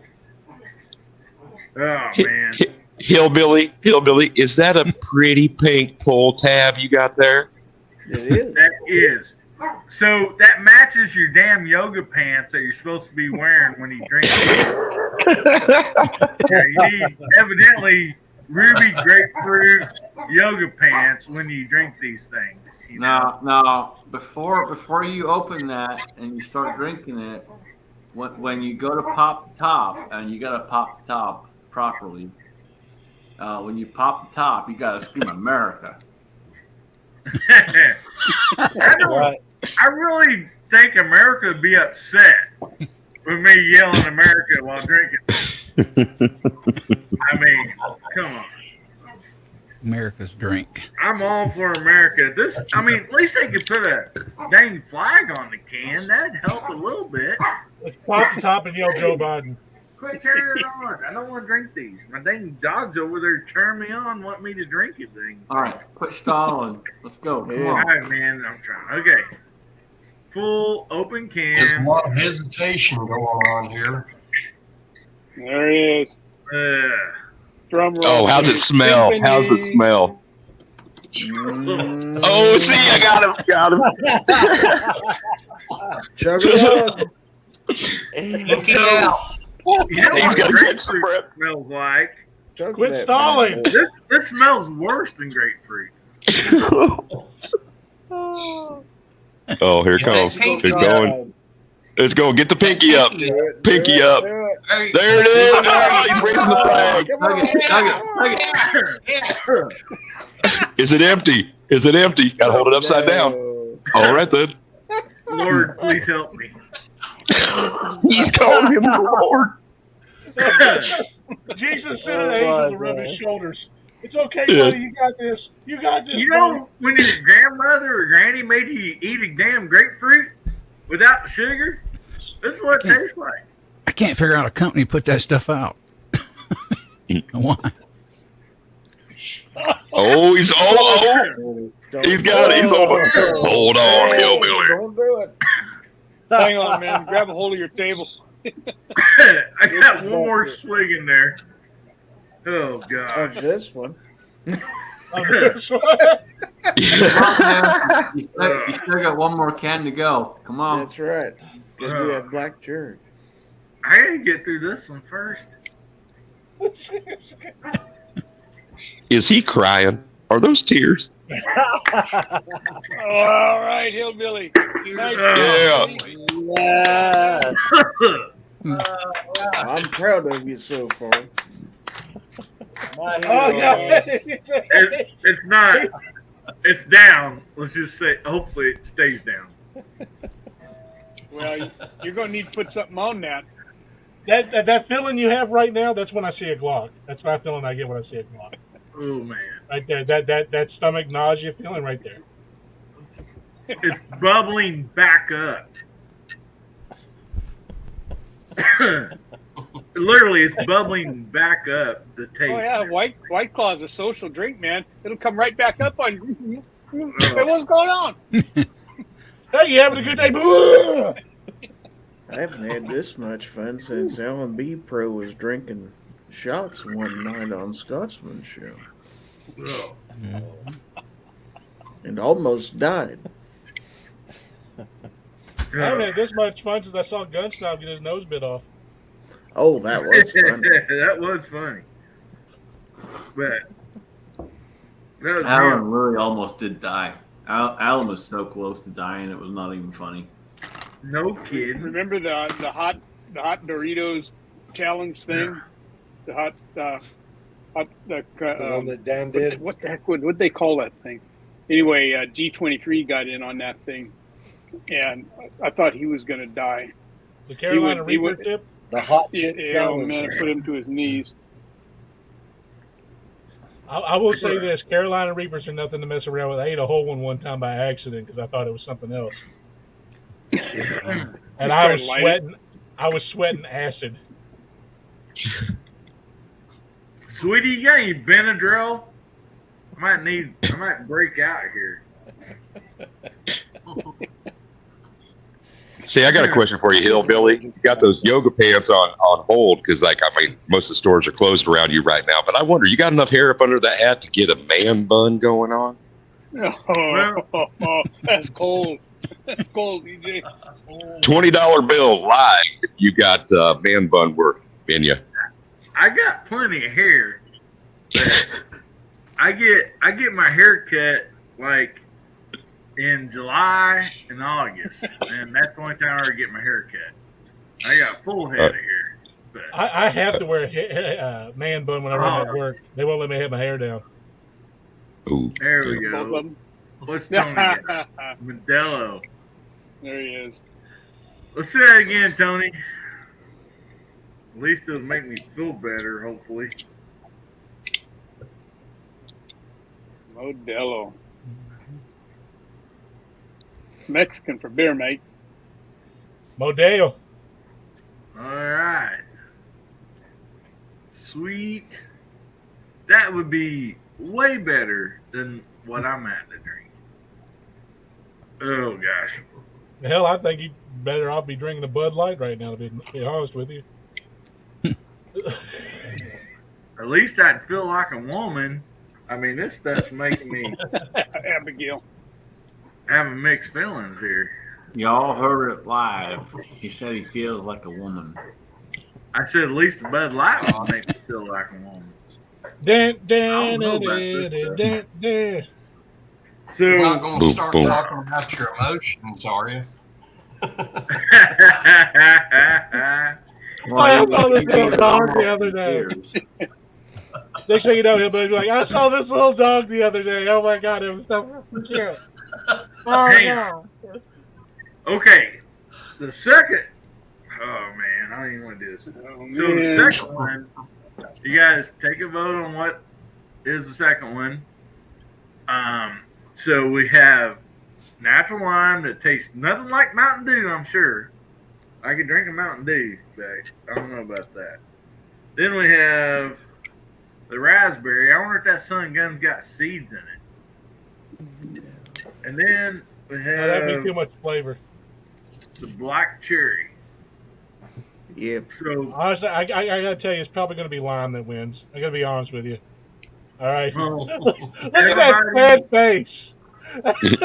put out there what the next one is, and I'm gonna step away for a second. Okay. We should have had a live camera keep it down rule in this one. You might be going back there and do a little finger in the throat thing. He's like, I can't keep it in me. I can't keep it in. All right. Everyone's saying black cherry, so black cherry is going to be it, man. Yeah. Meantime, Hillbilly's over there trying like heck to get in touch with his feminine side. Honestly, he'd probably be better off with the lime because the black cherry's pretty bad. He'd probably come back with a yeast infection or something.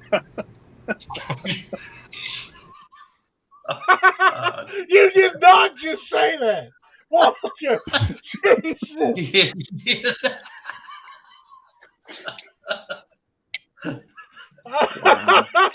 What's going on? How you feel, Hillbilly? Starting to itch yet?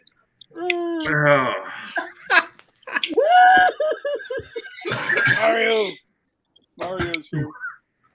What did I miss? Black cherry's winning so far. Black cherry by a landslide. Yeah, black cherry by a landslide, man. I'm getting me a can of chew. He's putting a whole can in there too. You're gonna end up swallowing that. You're gonna regret it twice as much. He's gonna filter it through this chew. That's what he's doing, man. I'm trying to at least get some sense of flavor in my mouth. Oh, black cherry chew. Yeah. No, I chew like, kind of harsh taste and stuff. So black cherry's next. Looks that way. Guys, at least that one sounds decent. I mean, but what I did get up and go, I went up and got, and if you're a redneck hillbilly, you know what this is. That's right. That's your frosted mason jar mug right there, baby. And when you got at least pour this in that, gain a little bit of self-respect. And it's I'm going to allow it. I'm going to allow cherry tab. You still got to hold your out. Yoga pants. That's a pink tab if I ever saw one. Yeah, that looks like another pretty pink pull tab. Okay. Joke. Oh my! That's the sound of. I can't agree with what's happening right now. Yeah, that's the sound of a mason jar screaming right now. Yeah, I agree. This mason jar is probably going to break in my hands. Mason jar just.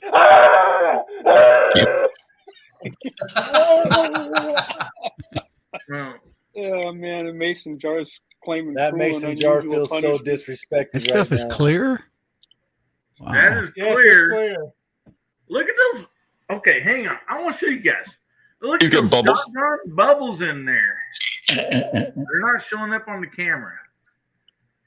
Need some windshield wipers here. There's dang bubbles in there. And they're like just screaming Alka-Seltzer. Okay. How's it smell? Get a big whiff of that. How's that smell? I honestly will tell you guys this. That smells way better than the other one, the grapefruit. Honestly, there's nothing to the color that says black or cherry. Can I just smell it and not drink it? Sure. No. It don't smell good. That smells not bad at all. I'd like to get some odor eaters for my shoes or something, my boots. I went on a Jaeger bender one night. Nothing but Jaeger. Years ago. Empty can. All right. Frosty mugs. They're going hillbilly style without the handle, and it's still making bubbles. That's what the problem is. My stomach is going to be making bubbles all freaking night. Enough talk. Here she goes. Chug, chug, chug, chug, chug. Pinky's up. You remember the pinky? Yeah, pinky got to stay up. He's gonna catch himself doing that pinky with a can of beer sometime. His buddy's gonna be looking at him sideways. Hey, Billy, that taste You're gonna be making more than bubbles for the next few days. That taste does not match the smell, does it? Pure misery. It smells and sounds way better than what it tastes. I will tell you that. I told you ahead of time that's the way it was going to be. At least it smells good. Welcome to the bubble stream. Tiny bubbles in the raspberry. I think that was. Oh, here it comes. I ain't screwed up that bad since I heard the Trump one. That has like a really bad aftertaste. Way worse than the grapefruit even. I get no click from White Claw. I told you. Gary rolled that one in. I need a second before I finish this. Change his channel name to American Bubbles. Ooh. American Bubble Up. Hillbilly Bubbles. Bubble Earth. Instead of Hillbilly Nation, it's going to be Carbonation. Bubble Burp. My stomach feels as bloated as a 3-day-old dead cow right now. Somebody call the dead wagon. We got another one. No, I ain't kidding, man. I can just feel my belly growing and bubbling. If you guys ever seen a dead animal before, after 3 days, that's what my belly feels like right now. The bloat. We got a bleeder. Really bad. like Snob used to say, just take a knife and stick in their belly. Oof. Right. Yeah. Those yoga pants aren't. Tune in tomorrow night for Hillbilly's Revenge. That one is done. All right, Hillbilly. Good job. Well, good on you, Hillbilly. A man of his word. You can see the pain on the man's face, but putting it through. Yep. Somebody take good a on you. screenshot. Oh man, that was not. I don't think that wasn't pleasant. I really don't think it was even healthy.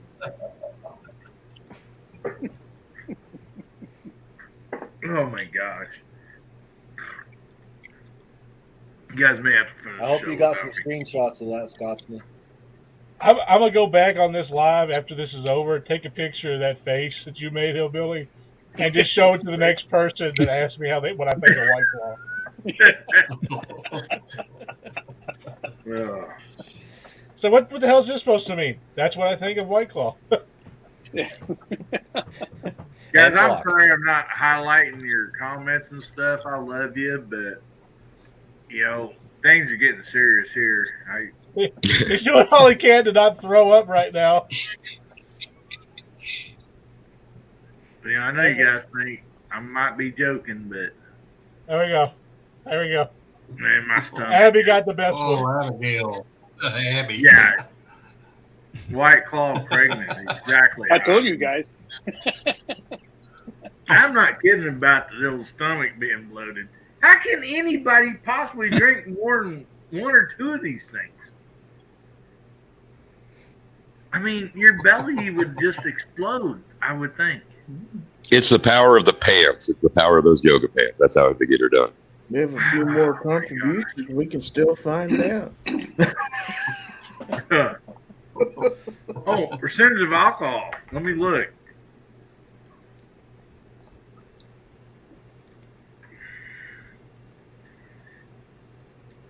You know what? This stuff's already blurred my vision. I'm gonna have to get. Oh, geez. No.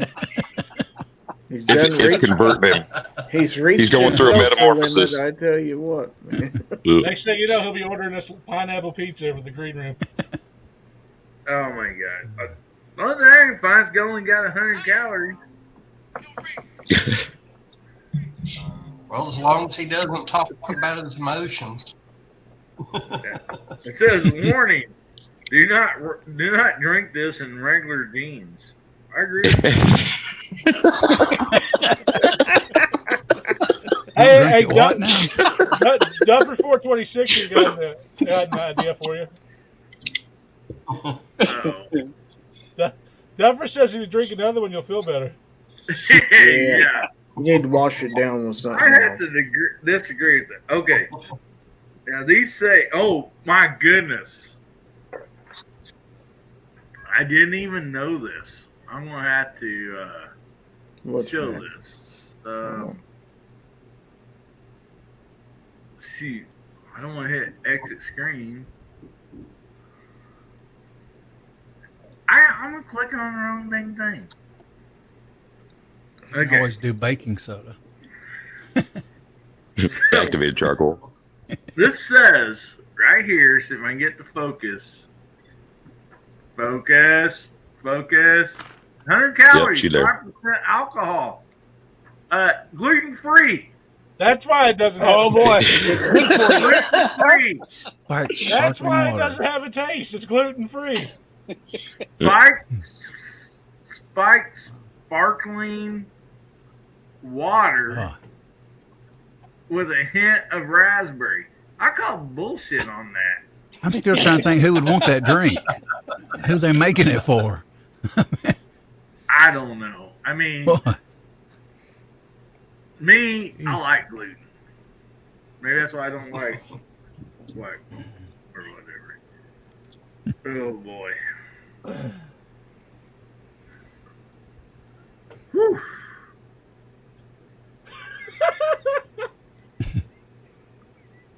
So we was going around in the circle and talking about what was the worst thing we ever put down. Is that going to get right up there at the top of your list now, Hillbilly? That is at the top of my list. That is the list. And I've drank gasoline before. Doggone it. I'm just having a heck of a time with this giveaway tool. On top of everything else,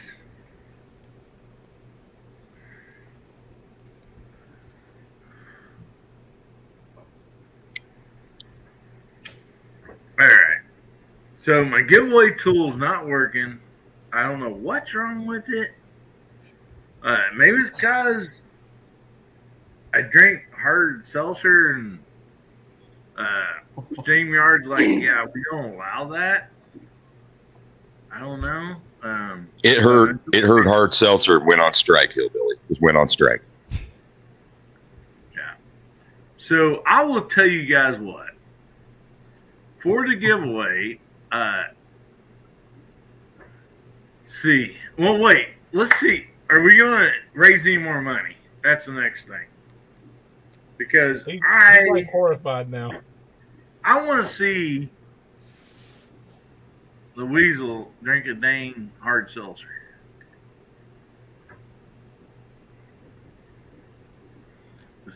Anybody, yeah, Weasel's worried about it. You look at him, you can see the sweat rolling down his forehead. Yeah. He could use one. Yeah. Look at this.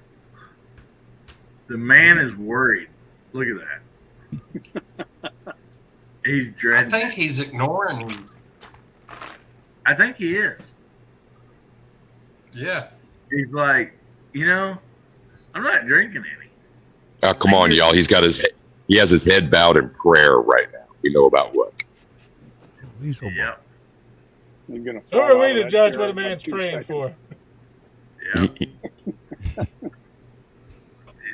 I'm sure he's praying for Lakeview and his wife, but he's also praying that he ain't got to drink a dang hard seltzer. Just about to fall off that chair. Wow.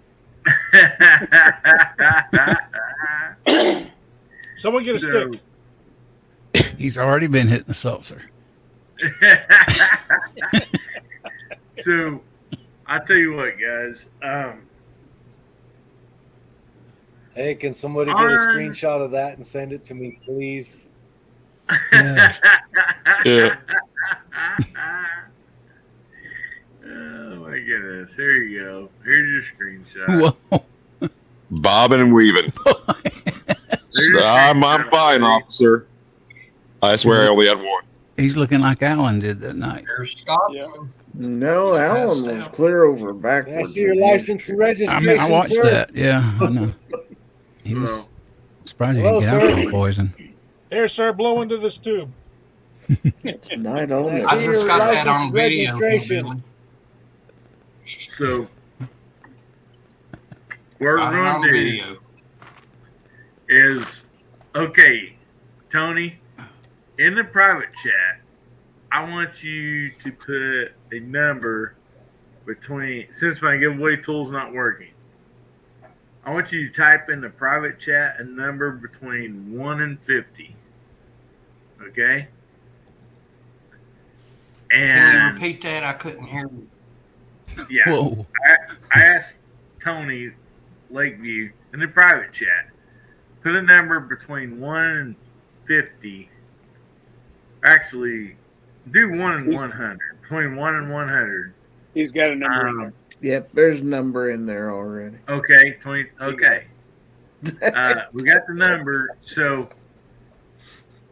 on the comments, Tony put a number in the private chat so we all can see it on the panel. Type in that number, and whoever's closest to it will win the giveaway tonight. And the giveaway is a albatross knife. And so we'll give you all a number, or all a few minutes. I'm sorry, my giveaway tool's not working. I don't know why, if it was an internet problem earlier or what. Let's just do this. So, panel, please help me watch for the closest number that Tony put in the private chat. Gunwild put in a different one. Doug Thomas beat you.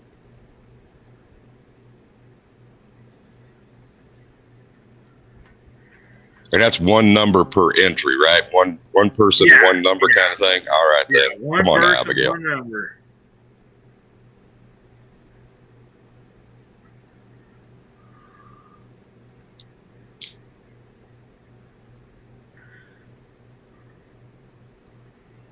Ooh. We got 2 ties. Mm-hmm. Yeah. Well, that's okay. We'll give away. We'll have a runoff. Well, no, I'll just give away how many people to tie. There's still the exact number's not been hit yet. I will tell you guys that. And is this closest without going over? We'll just Like do the game show rule? All right. Yeah, we'll just do closest, and guys, try to just pick one number.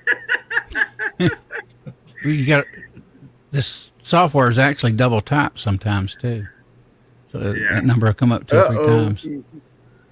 Well, how many entries are we giving, though? Come on now. I think Beaver Baron is one of those guys who stands, comes up to the roulette table and just goes click, click, click, click, click, covers all the numbers. That way it's a winner. Yep. You're just going to start at 1 and go to 100. Oh, we're going to take your first one. So if you're putting multiples, we're going to take your first one. Check Abigail out. That's her second number. Yeah, she's. So I think that's only fair. Does the panel agree? Yep. What do you guys think? Agree. First, yes, sir. First one you put in. Yeah. Okay.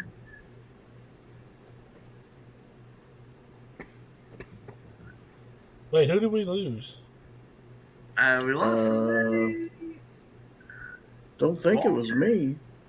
I think we lost him a while ago. Okay. Holy, okay. Keep it between the lines. Keep it between those white lines there, buddy. Oh, we lost Garage Guy. Oh, we did. He was having bad internet also, so.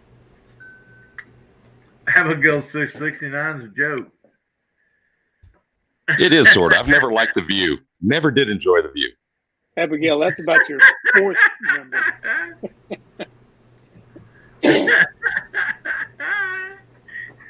I was reading something about a bobblehead today. Okay, Abigail says 27 is her official pick. So we'll go with that for Abigail. But yeah, the first one you guys put in, and I don't blame anybody for putting in 69. I mean, somebody says number, that's the first thing that a lot of us would think of. So, okay, everybody's done. Michael Dunn says, "What's up with Scotsman?" He was sleeping. Scotsman is in serious meditation right now. I think. He's doing his best imitation of a heroin addict. So, all right, Tony. You got figured out who won, or do we have more than one winner? I see two. I see two that are close.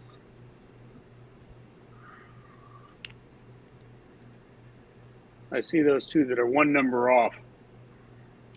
Yes. But that That's one the same pick ones says I'm looking. 27. The one that got close said 27 was her pick.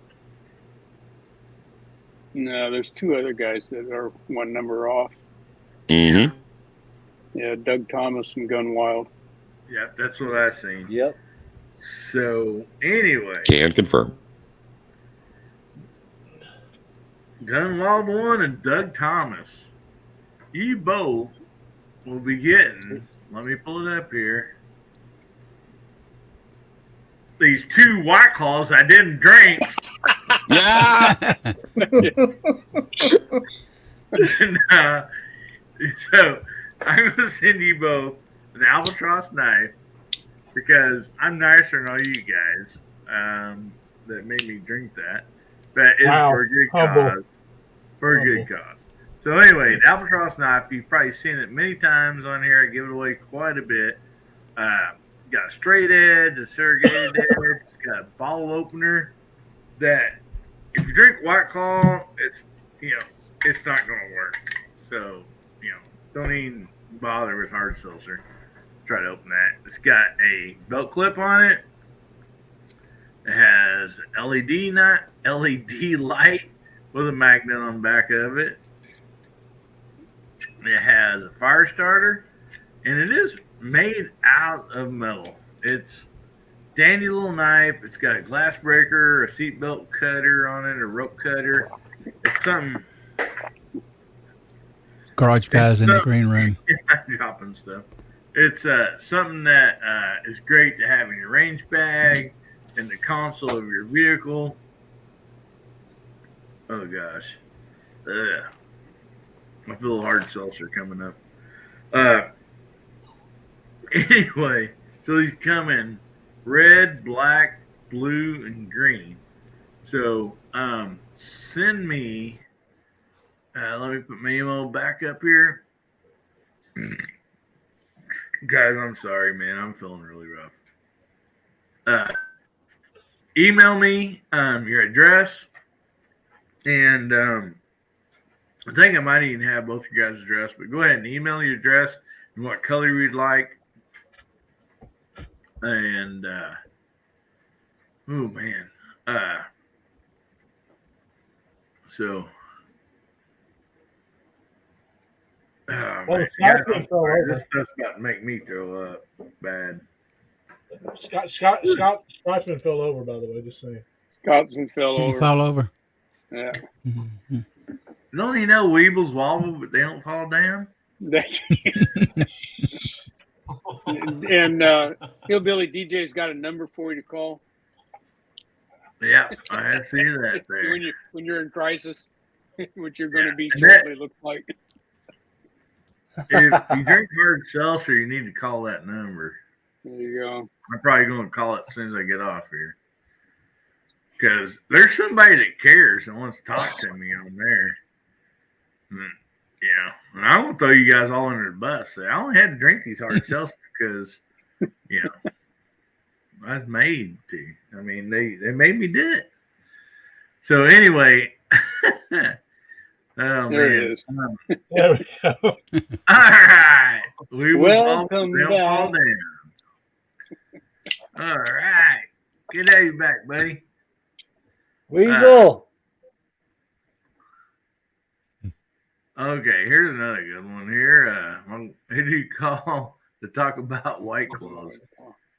Man, call me and I'll tell you not to drink them. Call the view. That's the only thing I can tell you is they make your belly hurt, make you feel like a bloated up calf or something. So, okay, we got one more topic here. And what I'm going to do, I was going to do a giveaway tonight for the people that donated. But since more people donated, I would have to add to the wheel for the donations. And if you still want to donate, you still can. And but I will get these people all together next Saturday. I'll have their name on a wheel and we'll spin it. And I'm going to be giving away a really good prize for that. And so besides that, Doug Thomas and Gun and Wild they won the Albatross knife tonight. But we still have another topic, so let me pull this up. Okay, DJ, I'm going to let you cover this next topic. So here you go, buddy. And that is, it don't matter if they're still alive or not. So once you cover this, buddy, just go around the room however you want. Whether they're still alive or not, what now? What band would you like to see live? Any band? Oh, a band that I like. Oh, wow. Yeah, down on the bottom banner. Yeah. Oh, okay. I'm sorry, sir. That's a little tiny on my screen. Thank you for getting me on track. Band that I would, an individual performer, Jimi Hendrix. I would have loved to have seen that man play. Absolutely. Whether it was with the Experience or not, the Band of Gypsies project that he did, I would have loved to have seen that man's fingers on a fretboard for sure. Mad respect for he and some of the other 60s guitar greats. What about you, AR? I actually had that album, Band of Gypsies, when it came out. Beatles. Not the early Beatles, but the mid-year Beatles, after they quit touring, when they evolved more so. And Gary, I didn't mean to jump over you necessarily, but I heard AR's voice there in the background about Band of Gypsies. So what about you, Gary? Well, I was going to say Beatles myself. There you go. No, there it is. 2 votes for Beatles. Anybody else want to jump in on the Beatles bandwagon? Just take us right there. Because we might, if we can get at least, if half the panel wants to see the Beatles, most of all, I think we got another White Claw coming. Well, I will tell you guys this. If anybody, and we say band, I assume it, I meant to kind of expand on this. Like it can be like a single person, like so Conway Twitty had a band. So I mean, it don't have to be, solo artists are not excluded from this. And if anybody guesses, I'm gonna write down on a piece of paper. If anybody guesses mine on the panel or in the side chat, I'll drink another doggone White Claw. Okay. Oh. Sounds good. Now everybody get your thinking caps on. I don't think anybody's going to guess it, but I will do that, and I'm going to write this down right now. All right, then. So we're going to go all the way across the center line. What do you got, man? Bubba, can you take care of the side chat, buddy? I'm going to write this down. Show them all. Let's see what everybody in the side chat has to say. And while those are rolling in, Mark, what do you got? I'm with Ozzy Osbourne. We want to see Stevie Ray Vaughan. Nice. Gone too soon for sure. Gone too soon. Absolutely. So before we get back up to that top row, giving Scotsman a chance to get another water or some more beer in there, let's go to the bottom row. What do you guys got?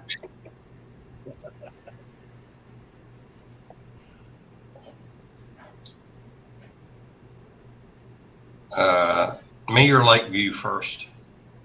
Either one of you fellas. Go ahead, Doug. Go ahead.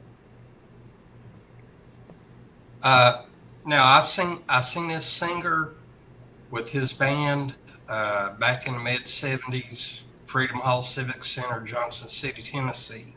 I'm talking about AC/DC with their original lead singer, Bon Scott. The man was awesome. Incredible choice. Incredible choice there. Lakeview, what do you got for us? Who you want to see up on that stage? I was thinking CCR myself.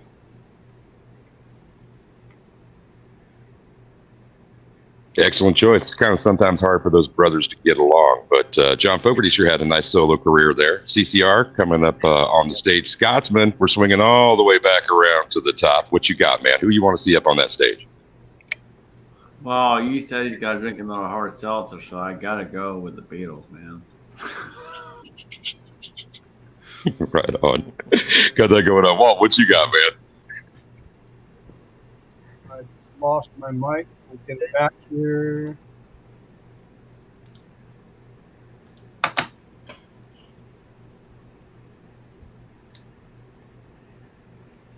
Come on. You're going to have to drink a White Claw here pretty quick. We got ears on you. Yeah, the batteries just went dead. Can you hear me? We can hear Yes, sir. you. All right. So I'm going to go a different direction. Earl Scruggs and the Foggy Mountain Boys. Wow.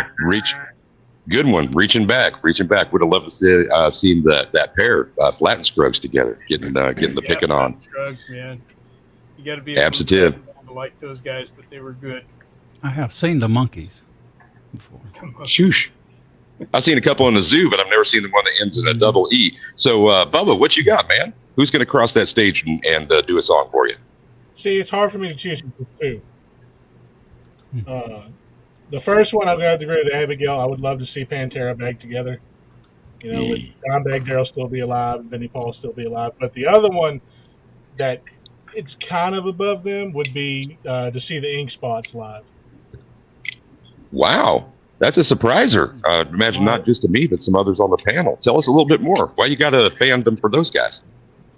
One, they're one of the few black bands that was absolutely adored in the white community during the 40s, and to me they just hold a special place in my heart just because them guys sung their hearts out, you know, and it was in a time where they really had to try hard to get any kind of respect during that time that they were progressing, and they got as far as singing with Ella Fitzgerald, singing with a bunch of the other greats and stuff, and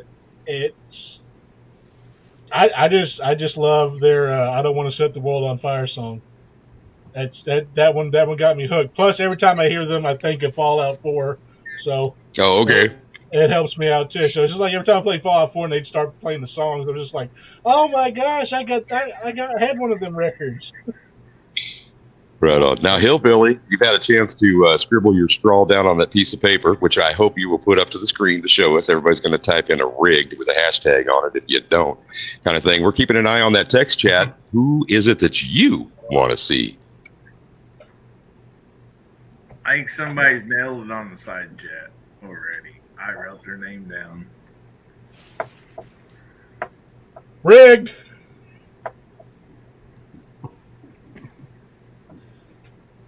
Does that mean you have to drink another seltzer? Yeah. It does.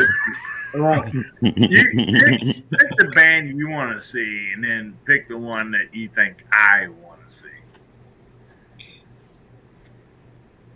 Oh man, James Pugh got tickets for Jelly Roll. Oh man, that's gonna be a good concert. I have been told I look like him. I don't know why. Yeah, you don't have near enough tats on you, man. Not near enough tats going on. No, He did just announce. if you look at his older stuff, like he did like an album where he's like black and white, and he's a lot chunkier then. Everybody's just like, Britt, did you do? It's like, no, that ain't me. That ain't me. It's before he had like one tattoo like over here on the side, and that was it. But I was just like, what the hell are you talking about? And they showed me a picture. I went, holy shit. So yeah, I've been told that several times. I do love Jelly Roll, by the way. He is probably one of the few people that I would consider rap to be worth a damn right now. I got you. And he just got those new tour dates pushed out there. So if you're a fan, check it out. So, Bubba, you've got to say you like Jelly Rolls. That what I would pick. No. My two were Pantera and the Ink Spots. Okay.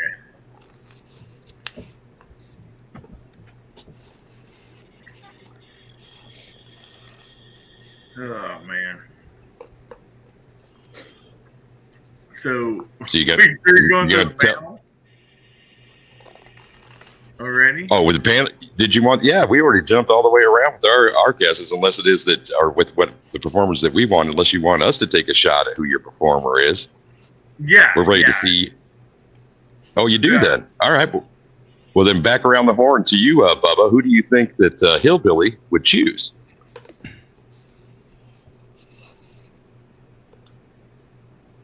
I'm saying this one as a joke, Johnny Rebel. All right.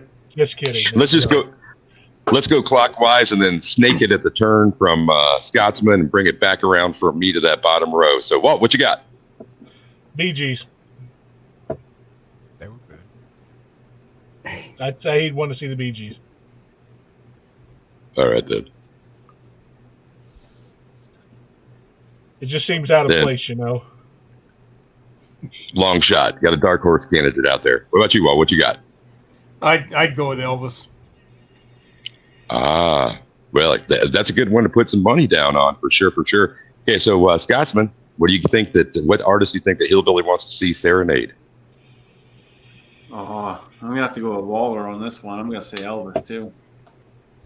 Right on, 2 for Elvis already on the panel. So pass it down, Mark. What you got?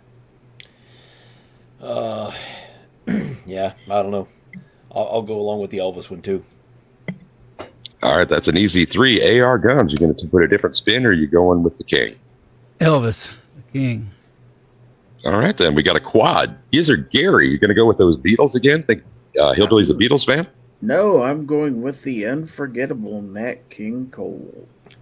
Ooh, wow. Another long shot there, maybe. I am going to agree with at least one person out there in the text chat, and that's Doug Thomas. I'm going to consider him to be my lucky charm and go with Johnny Cash. So, Lakeview, who are you going to put a guess in on? I'm a huge Johnny Cash fan myself, so I'm going to say Johnny. The Man in Black. That's 2 for the Man in Black. And we got Bubba kind of standing on the outside getting cold. Nat King Cole coming in from Gizzard Gary, and 4 guys up in the top right who want Elvis to be the one. But that we got one more vote on the panel. What you got, man?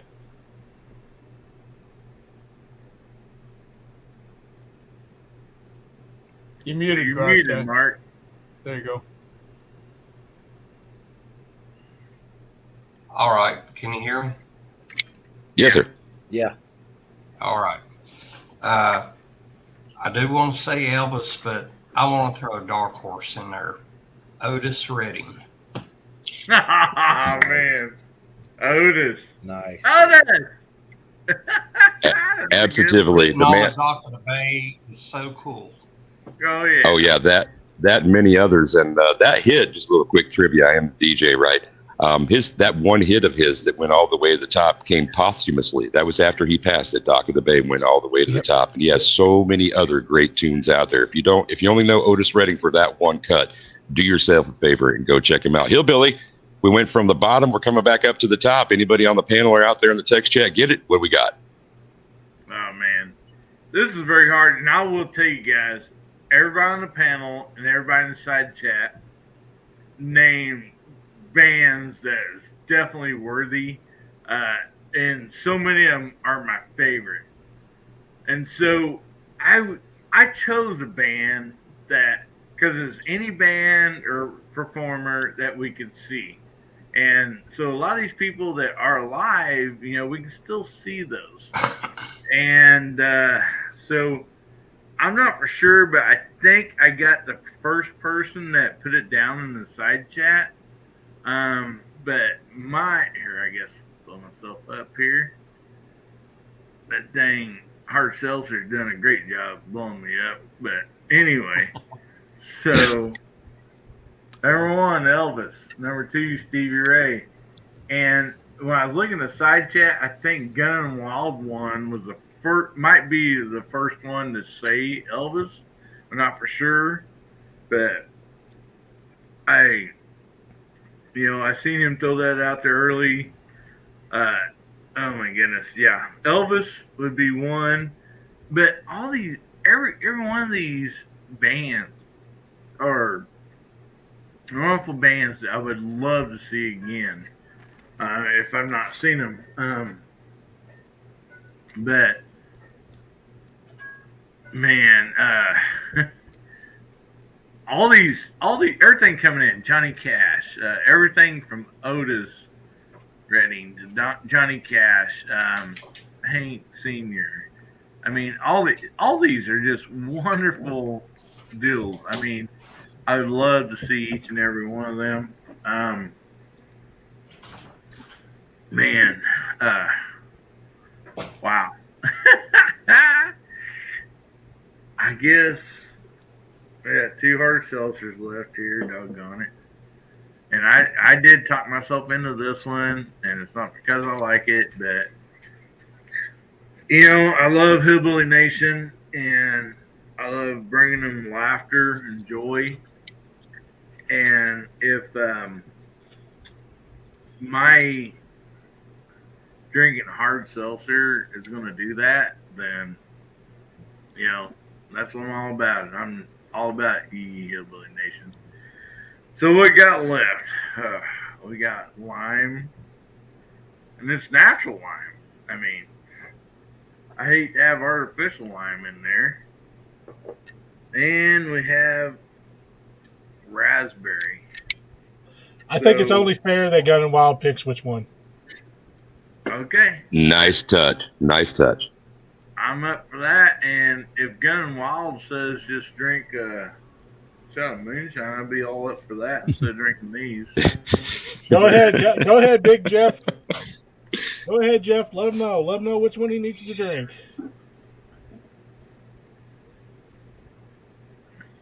The lime or the raspberry. Man, there's been so many good bands out there, man. I'm going through them. I mean, Marvin Gaye. I mean, somebody.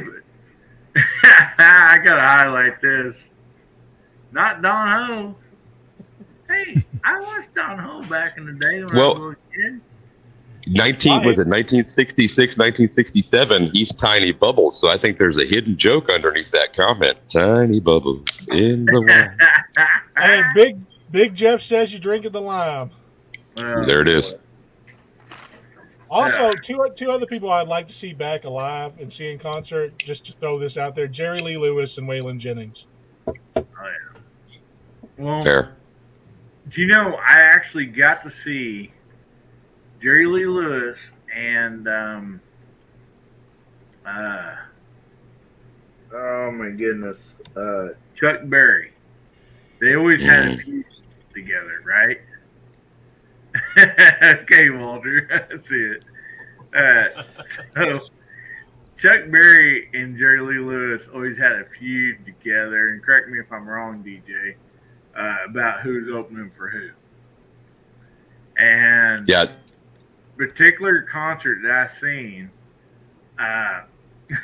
anyway, on this one was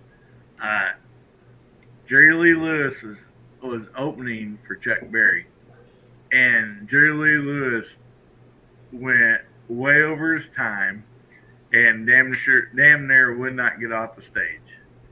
Oh, do you know anything about that, DJ? If you do, can you fill us in? Oh, I wish that I did. That's a little bit of history I'm gonna have to look up now post show. Yeah, that that was the cool thing about him, because Johnny Cash, Jerry Lee Lewis, Waylon Jennings, and Elvis Presley pretty much all came up together. Like they did a lot of stuff together. Yeah. And yeah, this was a deal to where there's, what I understood was understanding kind of a deal against neither one wanted to open for the other, Chuck Berry or Johnny Lee Lewis. And this will happen at the concert I was at. Johnny Lee Lewis opened for Chuck Berry, and he played over his time slot. And, wow. Yeah. And I also seen Hank Jr. show up in a helicopter, get off the helicopter, walk in, sit on a bar stool, and sing about 3 blues songs, and get up and walk away and get back on the helicopter and leave. Mm-hmm. So, yeah, I got to see a lot of pretty interesting bands and stuff. But, so he said Lime, huh? Mm-hmm. Man. Jeff, I thought you were my friend. Hey, I'm going to check out, fellas. Have a good night. Mark, Night, before Mark. you go, please plug your channel, buddy. Anything to prolong it. That's my channel. Go check out Mark's channel, guys. He's got a great channel there, great creator. Besides the guns and everything he does with his son, the guy is like a craftsman, leather maker. I mean, anybody can vouch for that. The guy is a wonderful craftsman. So thank you so much, Mark, you guys. If you're not subscribe to this channel, and go over and check it out. Subscribe. So I got a piece of trivia what's for that? you all. Who in the entertainment business was the first person to sleep at June Carter's house before she ever married Johnny Cash? I thought you were going to say Marilyn Monroe. No. And was that Lewis? No, June Carter was Johnny Cash's wife. But when she was young, who is the biggest entertainer that slept at her house? A lot of people don't even realize. Well, since you say that, I assume it's not Johnny. No, not at that point. No, that was the early days. She had heard about him, and I think may have seen him. But it was actually Elvis Presley spent the night at her house before Johnny Cash ever did. That used to be a long-running thing, even in a book, or even her son even look at her occasionally and should smile. And I think Johnny even suspected that, but supposedly it was just friendship, is what she claimed. But Elvis spent the night. Yeah, he stayed over quite a few times. As far as the Carter family goes, their home place is only like maybe about an hour and a half from where I live, and around here it's known as the Carter Fold. It's a big tourist attraction anymore these days. Cool. Mm-hmm. She touches on that in a book, one of her books about that, actually. I forget the name of the book. She just smiles, has a twinkle in her eye, her son said, when he asks the question. She never told.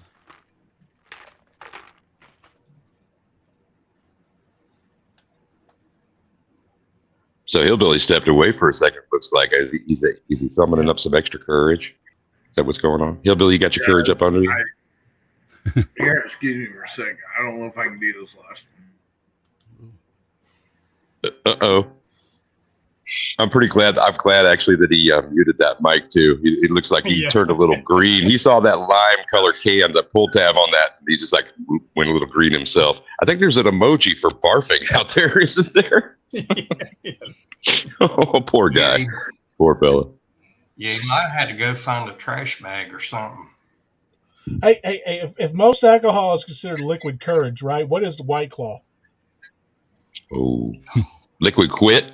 Apparently, liquid quit is where I'm going. It's liquid sellout. Liquid sellout. Yeah, there it is. Oh my! Oh my! Looking at you, Demolition Ranch. Anyway. Did I just get spicy? I apologize. Actually, no, I don't apologize at all. Well, there's another creator whose name is failing me right now. He used to actually go ahead and pull tabs on a White Claws. Brandon Herrera, the AK guy. Yeah, he used to drink White Claws with impunity. He didn't. He didn't care. Kind of thing. Well, it is an interesting beverage. Here's the difference between Brandon Herrera and Demolition Ranch. All right, Brandon Herrera actually fights for the 2A community. Demolition Ranch doesn't do anything. He's a sellout. That's why I don't like him anymore. And Brandon Herrera actually likes kids. He doesn't hate kids. So that's 2 votes, 2A, and has an appreciation for America's children. Yeah. Before we get into some mudslinging, though, is anybody? Oh, you got a finger up down there. What you got, man? Or he's pointing up at the Scotsman again. Scotsman. Hey, buddy. He's coming. There he is, wiping his sunglasses like his eyes. We're glad that you're hanging in there. Why don't you go to bed, Scotsman? I'm still here, man. I'm good. All right. Man, you went from rough and ready to just a little bit rough, I think. I'm good, man. All right. It's the White Claw penetration test. Can never get enough of that from Brandon Herrera. Like, I don't know why the heck I'm doing a penetration test with a 50 BMG pistol on White Claws, but let's do it. Why not? That was the silliest thing ever invented, I think, is a bolt action, one shot, single shot, 50 BMG pistol. That was the dumbest thing I'd ever seen in my entire life. I got a picture for you in the back chat of a 50 BMG pistol for sure. Yep.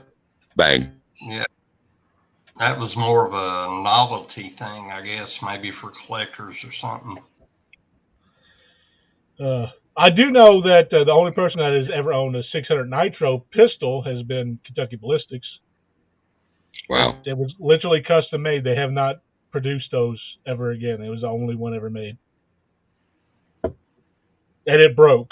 So, yeah. It's 600 Nitro. It's kind of hard to, make a handle actually hold all that. Especially a little bitty tiny one at that. I think the first few shots he shot out of that, it cut his hand from the recoil. Talking about Jerry Lee Lewis earlier. He got locked up in front of Graceland years ago. Jerry Lee Lewis did. Yeah. But Jerry Lee Lewis had a lot of stuff happen to him, man. Didn't he come back from Japan with a wife and everybody was just like, wait, how old is she?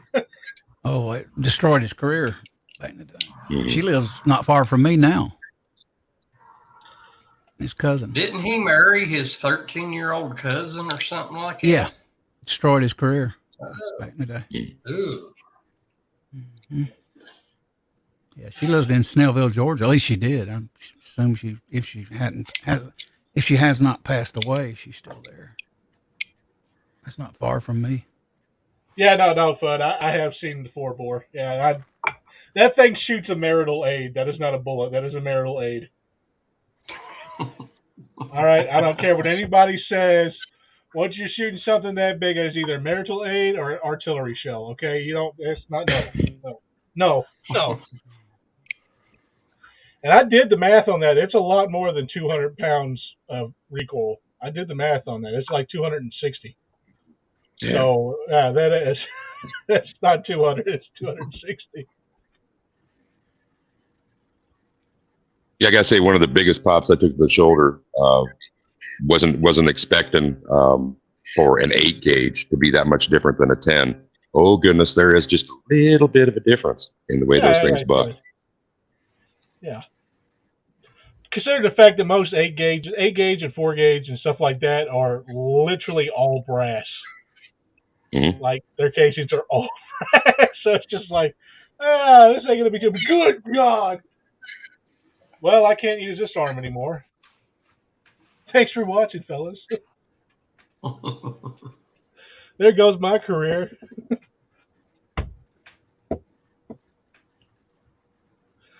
That's why I laugh whenever I got that semi-auto over there for 12 gauge, and because I'd always use my pump, and shot high brass out of that semi-auto, and I was just like, no, this doesn't make sense.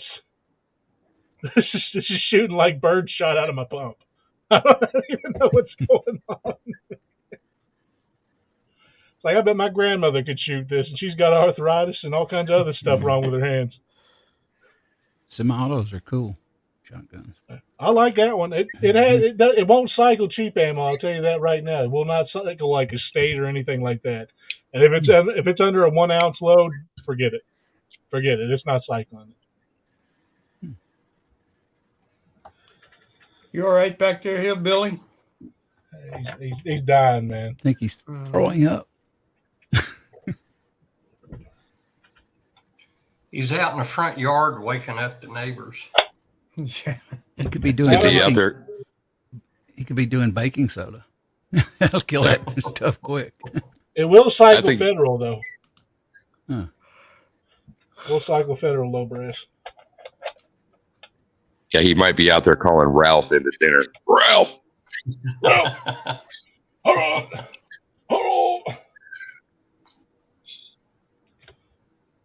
So I got a couple patches and I don't know what to put them on.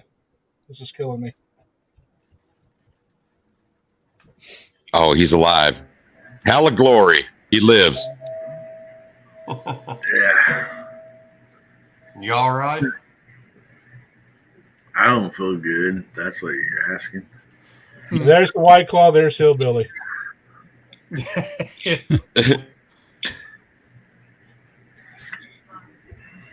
Some days you're the pigeon and some days you're the statue.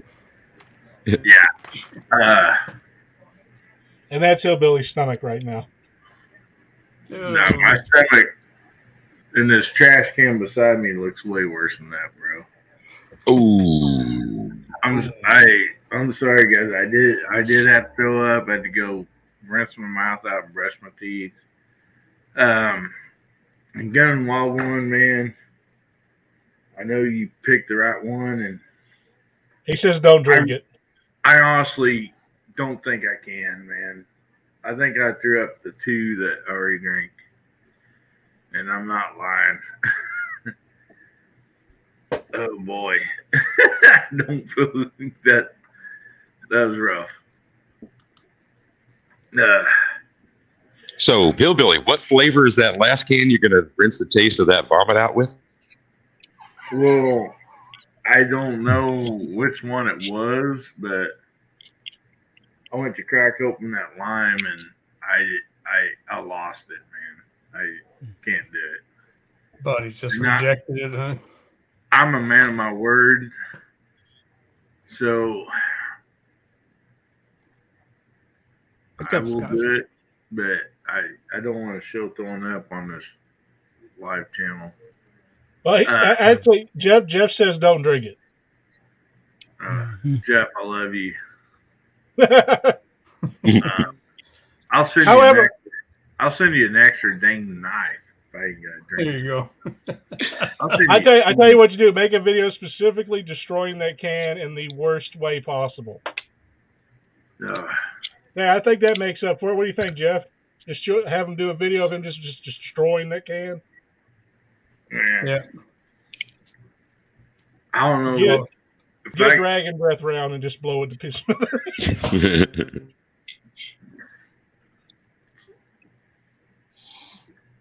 I'm not going to be able to sleep tonight. You poor fella. That stuff, it bubbles. It keeps coming up. Why on God's green earth would you make something that you just keep tasting over and over again? I don't understand. It don't make any sense to me. You know what you do with carbonation drinks like that, right? You know what you're supposed to do like that? Drink the darn thing. No. What I'm saying is, what you have to do for them, if you don't like the carbonation, any beverage whatsoever at all, okay? What you do is you take it, if it's in a can or if it's in a bottle, put it into a bottle if it's in a can. Unscrew the lid, stick your finger inside the hole of the bottle, and shake it up a bunch, and kind of like release the pressure, and then shake it up again, release the pressure, shake it up again, release the pressure until it goes flat. The bubbles are gone. Now it's just a drink. Well, so Bubba, I really kind of thought this thing through. I thought pouring in the dang ice cold mud, then bubbles would kind of go away. And they may have some, but I mean, doggone it, that thing's just sitting there and just kept bubbling, you know. And Here she comes. There goes the gift that keeps on giving. It's like it's like the jelly of the month club, man. It just keeps on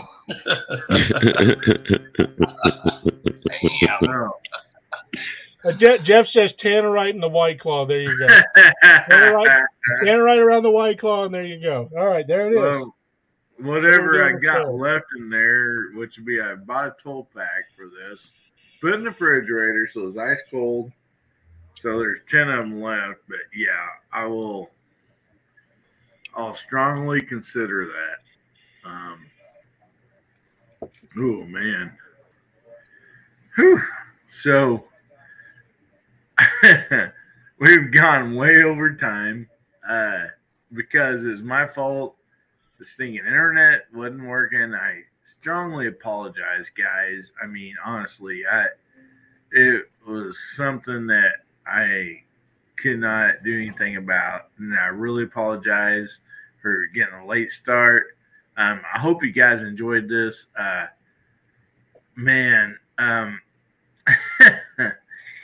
Tony, we got some money coming your way for you and your wife, and I know it's not near enough to help, but at least if it can ease a burden a little bit, then that matters.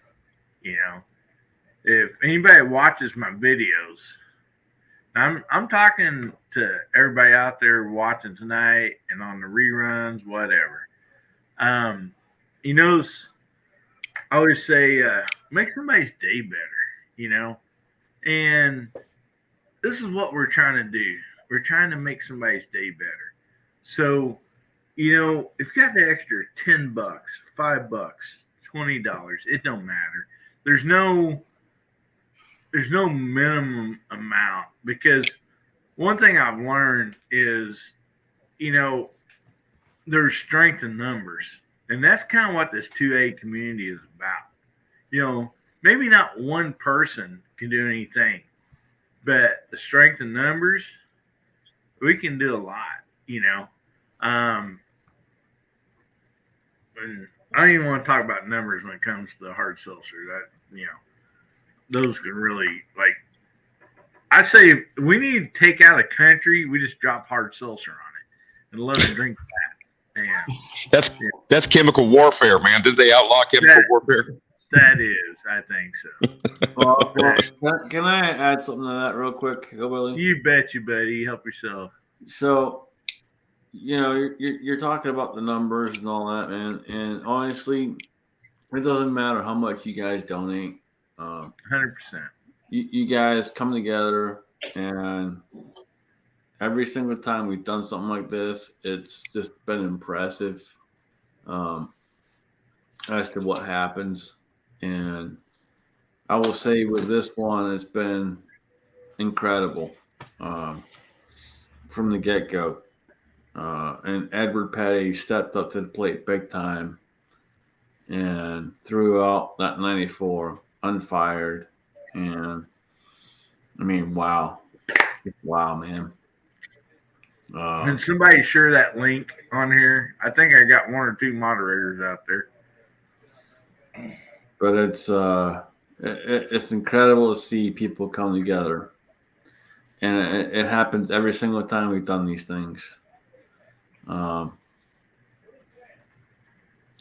I've done so many, I don't even want to count anymore, man. I don't even think I could. It's a sad thing, but it's a good thing because we come together and we help out. So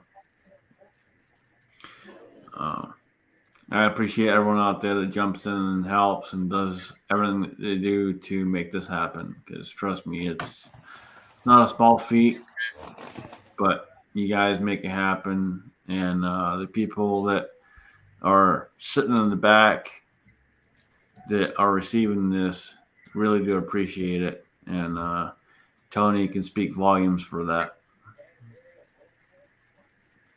Yeah. Thank you. Yep. And Tony, do you have anything else you'd like to say or anything? And then we'll close this show up, buddy. I just want to take a minute to thank everybody for all the time that they put into making the videos and live streams and I mean, you name it. Like Scotsman said, this has been unbelievable. I'm just totally taken back by all of your kindness. I'm humbled. I am grateful. I will never be able to repay this, but I thank you guys so much from the bottom of my heart. I really do. It means so much to me. You have no idea. So thank each and every one of you. I really appreciate it. I really do. Thank you guys. Yeah. And man, we hear the humility in your voice and everything. And I just ask you, everybody, if you're a praying person, keep Tony and his wife, and not only that, his entire family in your prayers, because prayers, in my opinion, are better than any amount of money you could possibly give. So, you know, um, keep them in your prayers, will you? And I know we most usually go around the room and let everybody plug everything, but I think tonight, we've gone a little over time, and I was going to tell you, these people on this panel right here, and some of them had to duck out because it's getting late, and I understand. And these people in these side chats, man, just because they're not on this panel does not mean that they don't have great content on their channels. Pretty much everybody on here has some awesome content, including the people in the panels.